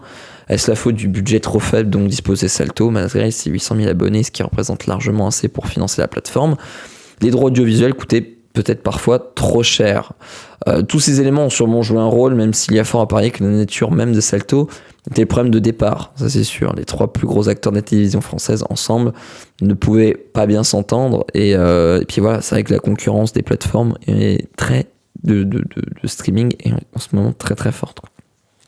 Le problème, c'est qu'ils négociaient mal leurs contrats et des programmes disparaissaient vite. Sinon, c'était vraiment pas mal. De toute façon, voilà, on va voir ce qui va arriver à Salto dans les prochains jours. Commercialisé du coup au tarif de 7,99 par mois. De base, c'était 6,99, il y a eu une augmentation d'€1. Salto devrait arrêter d'émettre dans les prochains mois. Il est rare qu'une plateforme ferme brusquement. On imagine qu'une date sera arrêtée le 20 janvier si la liquidation est actée.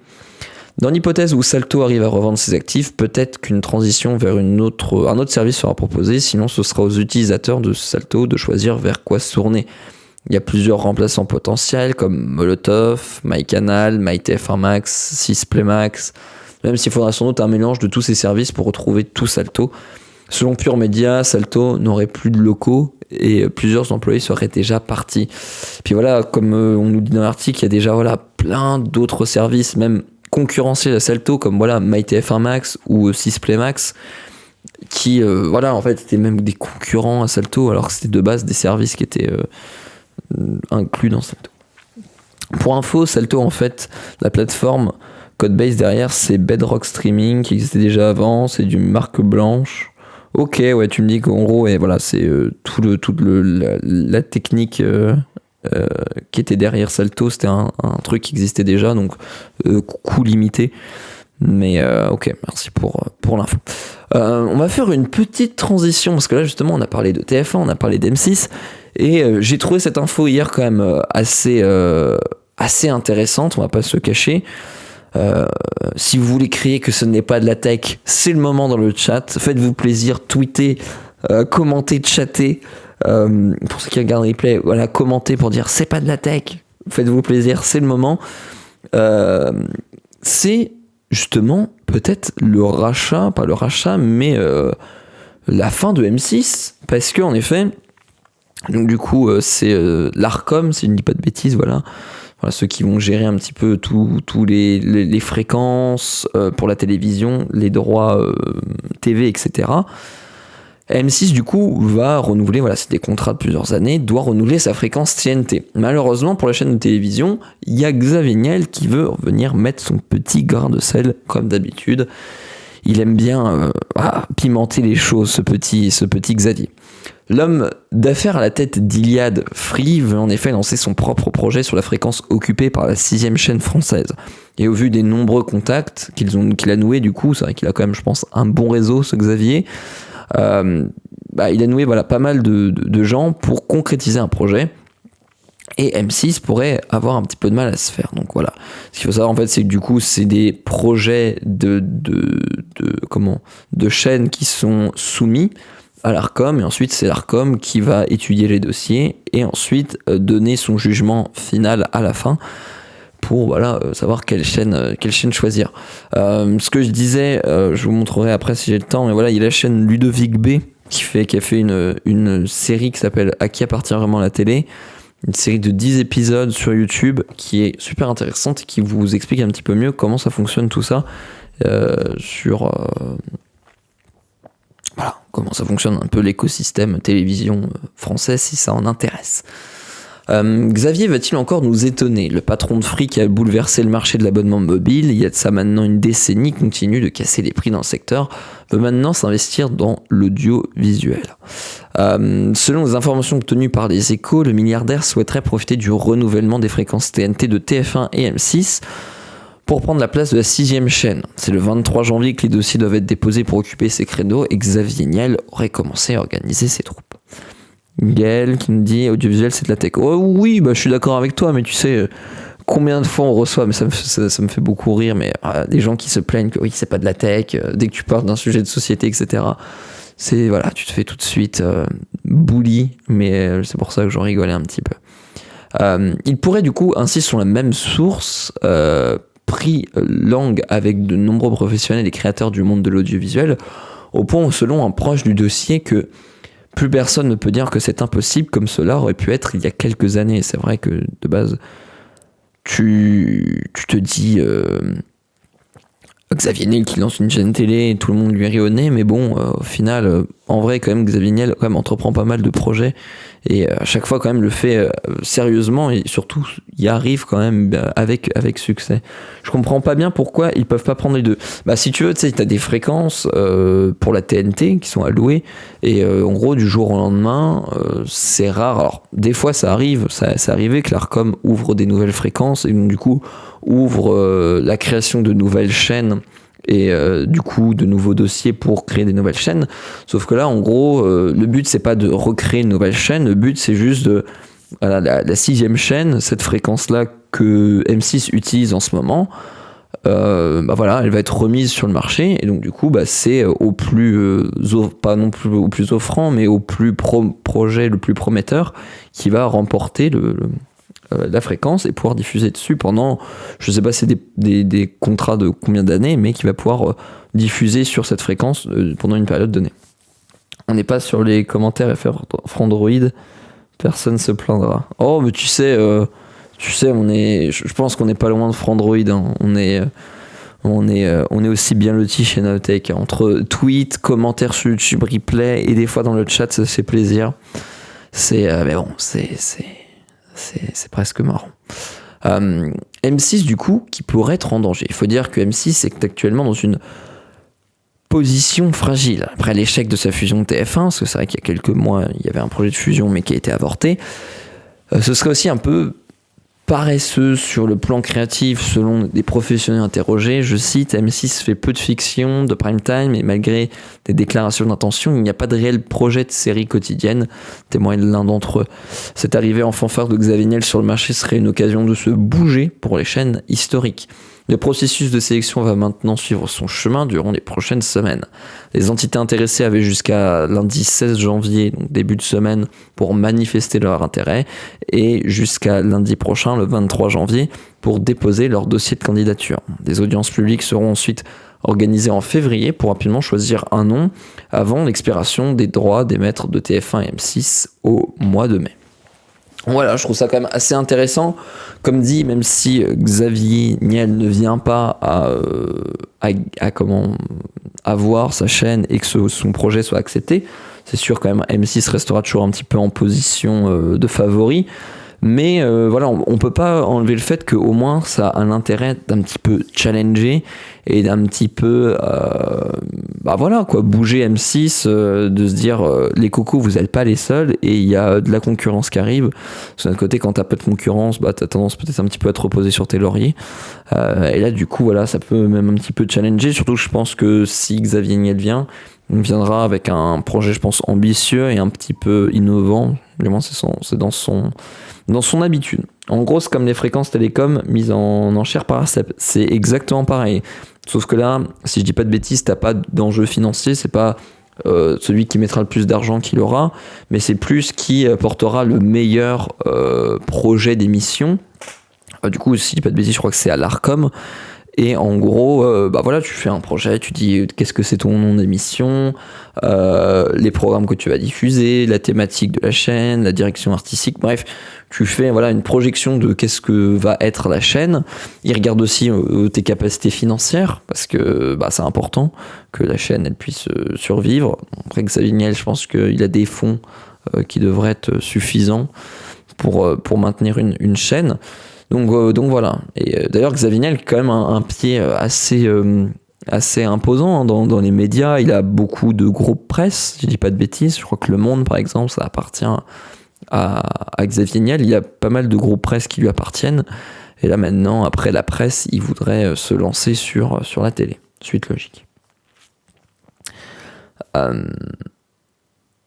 Voilà. En tout cas, petit article que je trouvais sympa quand même pour votre culture. Vous pourrez dire, en tout cas, voilà, on ne sait pas ce que ça va donner pour le moment. De toute façon, on aura la réponse dans les prochaines semaines. Mais voilà, quoi. C'est assez intéressant. Et puis, Media One lui appartient.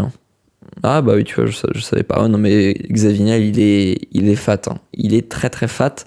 Et puis voilà, il a toujours ce don pour venir pas foutre la merde, mais ouais, mettre son petit grain de sel là où il faut pas.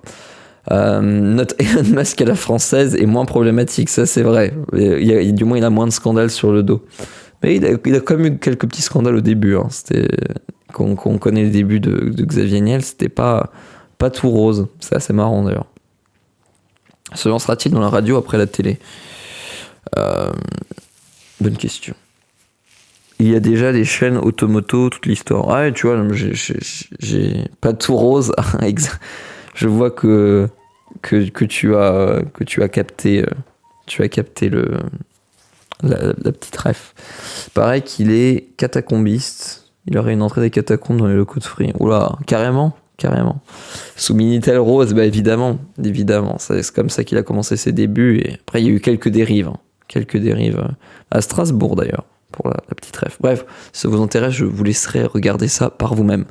Il est déjà 9h32. J'hésite à refaire un petit dernier article. On en a un sur les vinyles. Sinon, on peut peut-être passer à des cornes fac. La modération va me dire, pas de souci aux cornes fac. Mais voilà. On va vite fait parler de cet petit article vraiment en deux spies. Sur le 33 tours se plante en 2022. Ah, j'en étais sûr, Samuel qui me dit Cornfax, c'est bien. Oison Python qui nous dit l'article, et bah l'article c'est maintenant. Les vinyles 33 tours se plantent en 2022 avec une croissance inquiétante. Je suis assez mitigé sur cet article, vous allez voir juste après. Le retour en grâce du vinyle pourrait-il prendre fin en 2023 ? Après des années de croissance exponentielle, le secteur a enregistré pour la première fois une augmentation de vente de 4,2% seulement en 2022. On est loin des progressions en deux chiffres constatées en 2020 et 2021. Depuis plus de 10 ans maintenant, les disques vinyles en 33 et 45 tours connaissent une seconde jeunesse. Ce retour en grâce se matérialise surtout par des chiffres de vente impressionnants. En 2020 par exemple, les ventes de vinyle ont dépassé pour la première fois celles des CD aux États-Unis. Petit à petit, le vinyle est donc redevenu un objet culturel, tendance et populaire. En 2022 d'ailleurs, les vinyles se sont mieux vendus au Royaume-Uni que les jeux de PS5, CD, DVD ou Blu-ray. Mais attention, toutefois la remontada du 33 tours pourrait prendre un sérieux coup d'arrêt en 2023, si on en croit les derniers chiffres du US 2022 Luminate Years and Music Reports. Croissance exponentielle et vinyle dans la même phrase. Et oui. Vinyle ça coûte cher et c'est peut-être pour ça. Je suis d'accord avec toi Ozo Python. On va voir un petit peu après pourquoi. Donc du coup, cette année, en fait en 2022, une augmentation des ventes de seulement 4,2%. Déjà, on est en mode inquiétante, mais on est quand même toujours dans une augmentation des ventes de 4,2%. C'est sûr qu'en 2020, on était à 46,2% et en 2021 à 51,4%. Donc ça reste une grosse claque. Mais pour ça, il y a deux raisons, deux hypothèses qui sont émises par l'article, on va y venir. Pour l'heure, du coup, impossible de savoir si cette chute des ventes aura un impact conséquent et durable sur la santé de l'industrie du vinyle. Mais comment expliquer ces résultats ? Une pénurie de platine sur les marchés mondiaux. Sur ce point, Luminate est catégorique. Le matériel de lecture n'est pas en cause, puisque au fait, 50% des consommateurs qui ont acheté un vinyle ces 12 derniers mois n'ont même pas de platine à la maison. Voilà, c'est vraiment objet de collection, et un objet un petit peu plus prestigieux, on va dire, qu'un CD. Plus sympa, plus volumineux. Pour la collection, c'est plus sympa. Le responsable serait plutôt le dernier disque de Taylor Swift. Intéressant. Les gens cherchent l'objet, ça reste une niche. Quand même une niche qui a pris beaucoup d'ampleur. Mais qui va peut-être redevenir à stade de niche, en effet. L'album de Taylor Swift a saturé les usines de presse. Du coup, en 2022, en fait, la chanteuse américaine a lancé son nouvel album Midnights, une sortie miraculeuse qui a d'ailleurs permis au secteur de garder la tête hors de l'eau, puisque le vinyle s'est écoulé à plus de 945 000 exemplaires rien qu'aux États-Unis. Selon Luminate, il s'agit du vinyle le plus vendu depuis 1991. C'est vrai quand même, chiffre assez fat. Après la publication du coup des mauvais chiffres de vente des vinyles en 2022, de nombreux experts sur Twitter ont rejeté la faute sur Taylor Swift et d'autres artistes en vogue, les accusant à juste titre de monopoliser les capacités de production des usines de presse, avec des sites saturés par des commandes de plusieurs millions de disques pour un seul artiste. Certains artistes indépendants ou ceux disposant d'une fanbase plus restreinte ont forcément relégué à la dernière minute du carnet de commandes des fournisseurs et des fabricants de vinyles. Et du coup, qui dit moins d'offres, dit moins de demandes. C'est une première cause.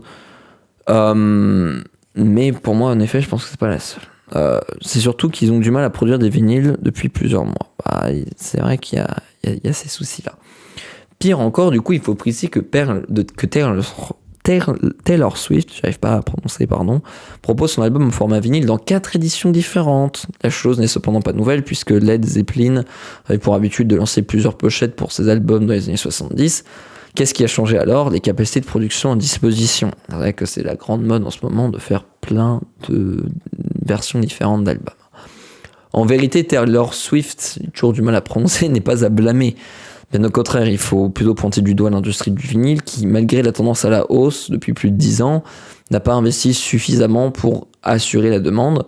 Résultat, lorsqu'un mastodonte comme Midnight arrive dans les usines de presse avec des tirages se comptant en milliers d'exemplaires, le système est saturé et les vinyles d'autres artistes se retrouvent forcément impactés, report de sortie, voire annulation de version vinyle. Toutefois, la situation pourrait s'améliorer avec l'ouverture de nouvelles usines, notamment dans le Tennessee. L'État américain souhaite devenir un nouveau pôle de production de vinyle aux USA. Voilà, comme dit, pour moi, il y a 2 raisons qui ont déjà été évoquées dans le chat. Alors certes, il y a Taylor Swift. Ensuite, il y a quand même des pénuries de matières premières, etc., qui ralentissent aussi la croissance. Et aussi le prix, parce que voilà, on est dans l'inflation, le budget se réduit. Et le vinyle, c'est vraiment un objet plaisir, c'est un objet de collection. Et c'est très loin d'être un objet essentiel. J'en parlais hier dans le live que j'avais fait quand on a commencé à sélectionner les articles pour le mug.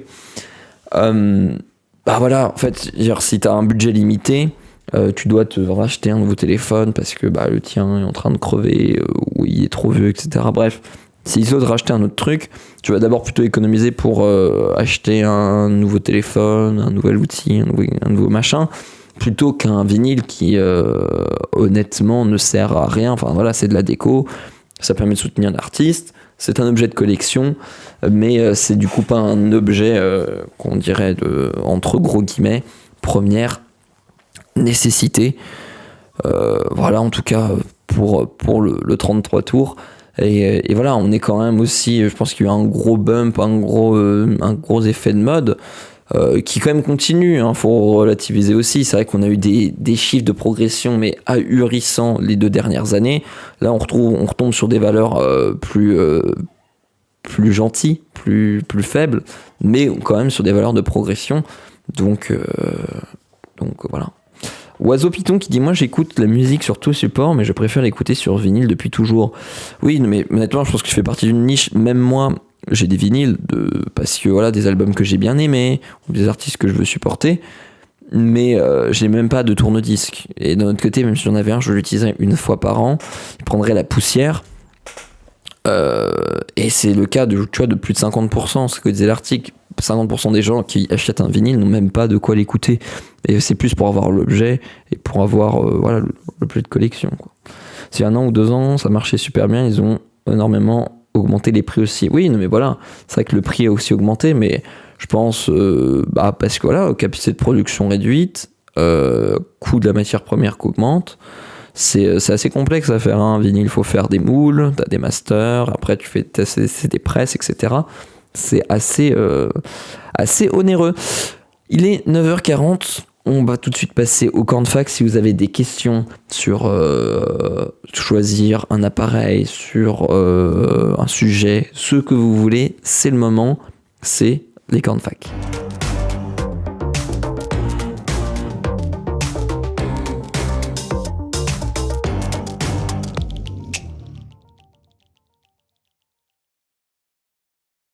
comme nous le dit Grolb, demain pas de mug sur la chaîne, enfin, du moins jusqu'à preuve du contraire.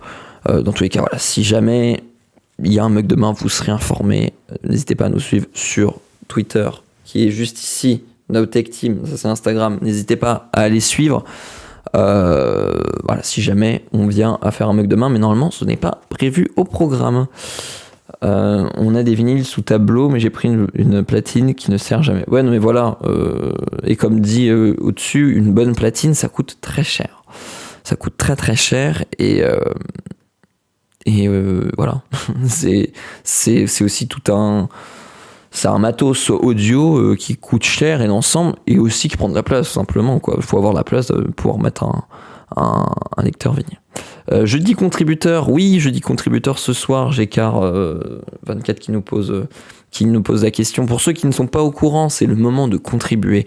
Voilà, si vous voulez nous soutenir, si vous avez aimé ce mug, si vous voulez soutenir la chaîne Nowtech, si vous aimez nos vidéos, c'est le moment. N'hésitez pas à faire un petit sub, ça nous fera beaucoup plaisir. C'est pas grand chose, mais ça permet de nous soutenir énormément et d'avoir votre soutien. Donc n'hésitez pas à nous soutenir. Merci d'avance pour ceux qui le feront. Et comme dit, quand vous aidez la chaîne Nowtech, vous avez le droit à quelques petits privilèges. Vous allez pouvoir accéder aux vidéos YouTube avant leur sortie officielle.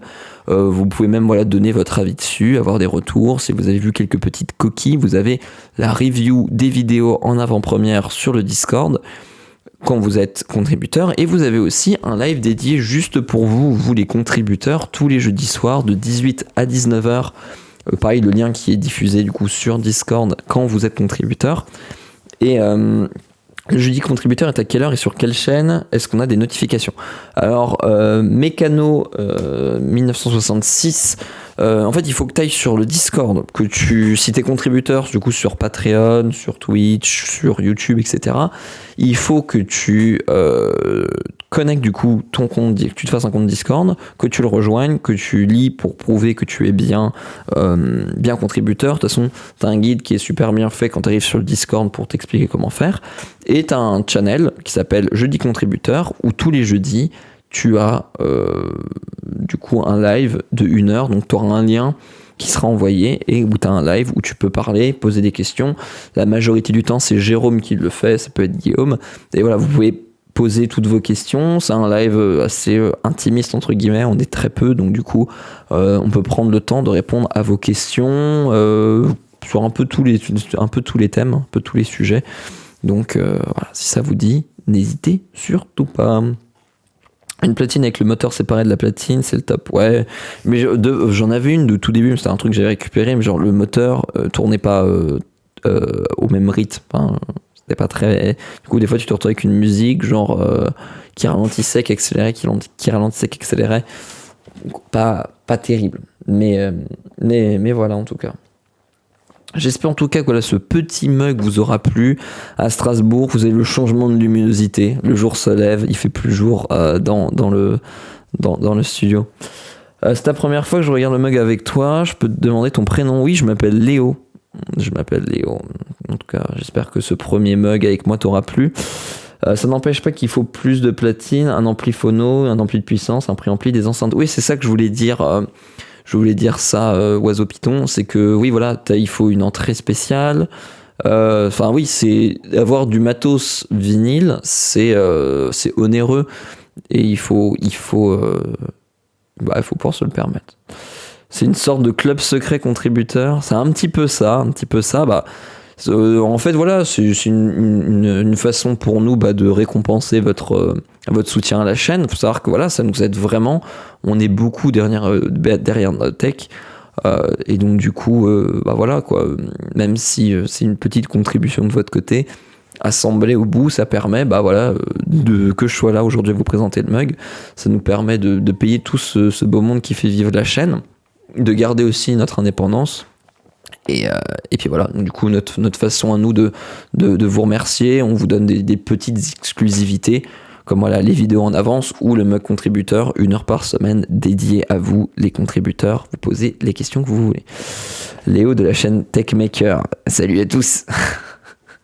Le matos vinyle, c'est agréable, mais c'est plus d'argent pour avoir plus de contraintes. Ouais, non, mais exactement, en fait. Non, ça ne neige plus. Vegan FR, pas du tout. Pas du tout. Tac, tac, tac. Non, c'est pas Théo, Samuel. Exact, c'est pas Théo. Voilà, si vous avez je vais prendre des dernières questions et puis après on ira faire un raid sur la chaîne de votre choix.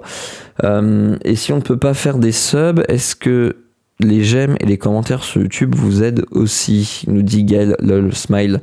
Oui, non mais évidemment, si vous n'avez pas les moyens de contribuer, on n'est pas là pour vous forcer, donner si vous pouvez, et surtout donner si vous avez envie de nous soutenir. Mais évidemment, oui, si tu aimes la vidéo et tu la commentes, c'est très agréable. Surtout, après, je sais pas si ça a un gros impact dans l'algorithme. Moi, ce qui a le plus d'impact, c'est le partage de la chaîne. Mais en tout cas, voilà, n'hésite pas à le faire, c'est très gentil de ta part. Forcément, toutes ces contraintes qui participent à l'appréciation du truc. Oui, c'est vrai que tu as aussi ce côté un peu le cérémonial de je vais écouter un vinyle. Donc je repartagerai. Merci beaucoup Gaël Lolsmile. Samuel qui me pousse là, il veut que j'arrête. Mais on va arrêter, t'en fais pas. J'avais pas vu, pardon. Donc il fallait que j'augmente le son des génériques. Bon, c'est un petit peu tard. Je vais regarder du coup qui est en live maintenant, savoir qui est-ce qu'on va pouvoir raid.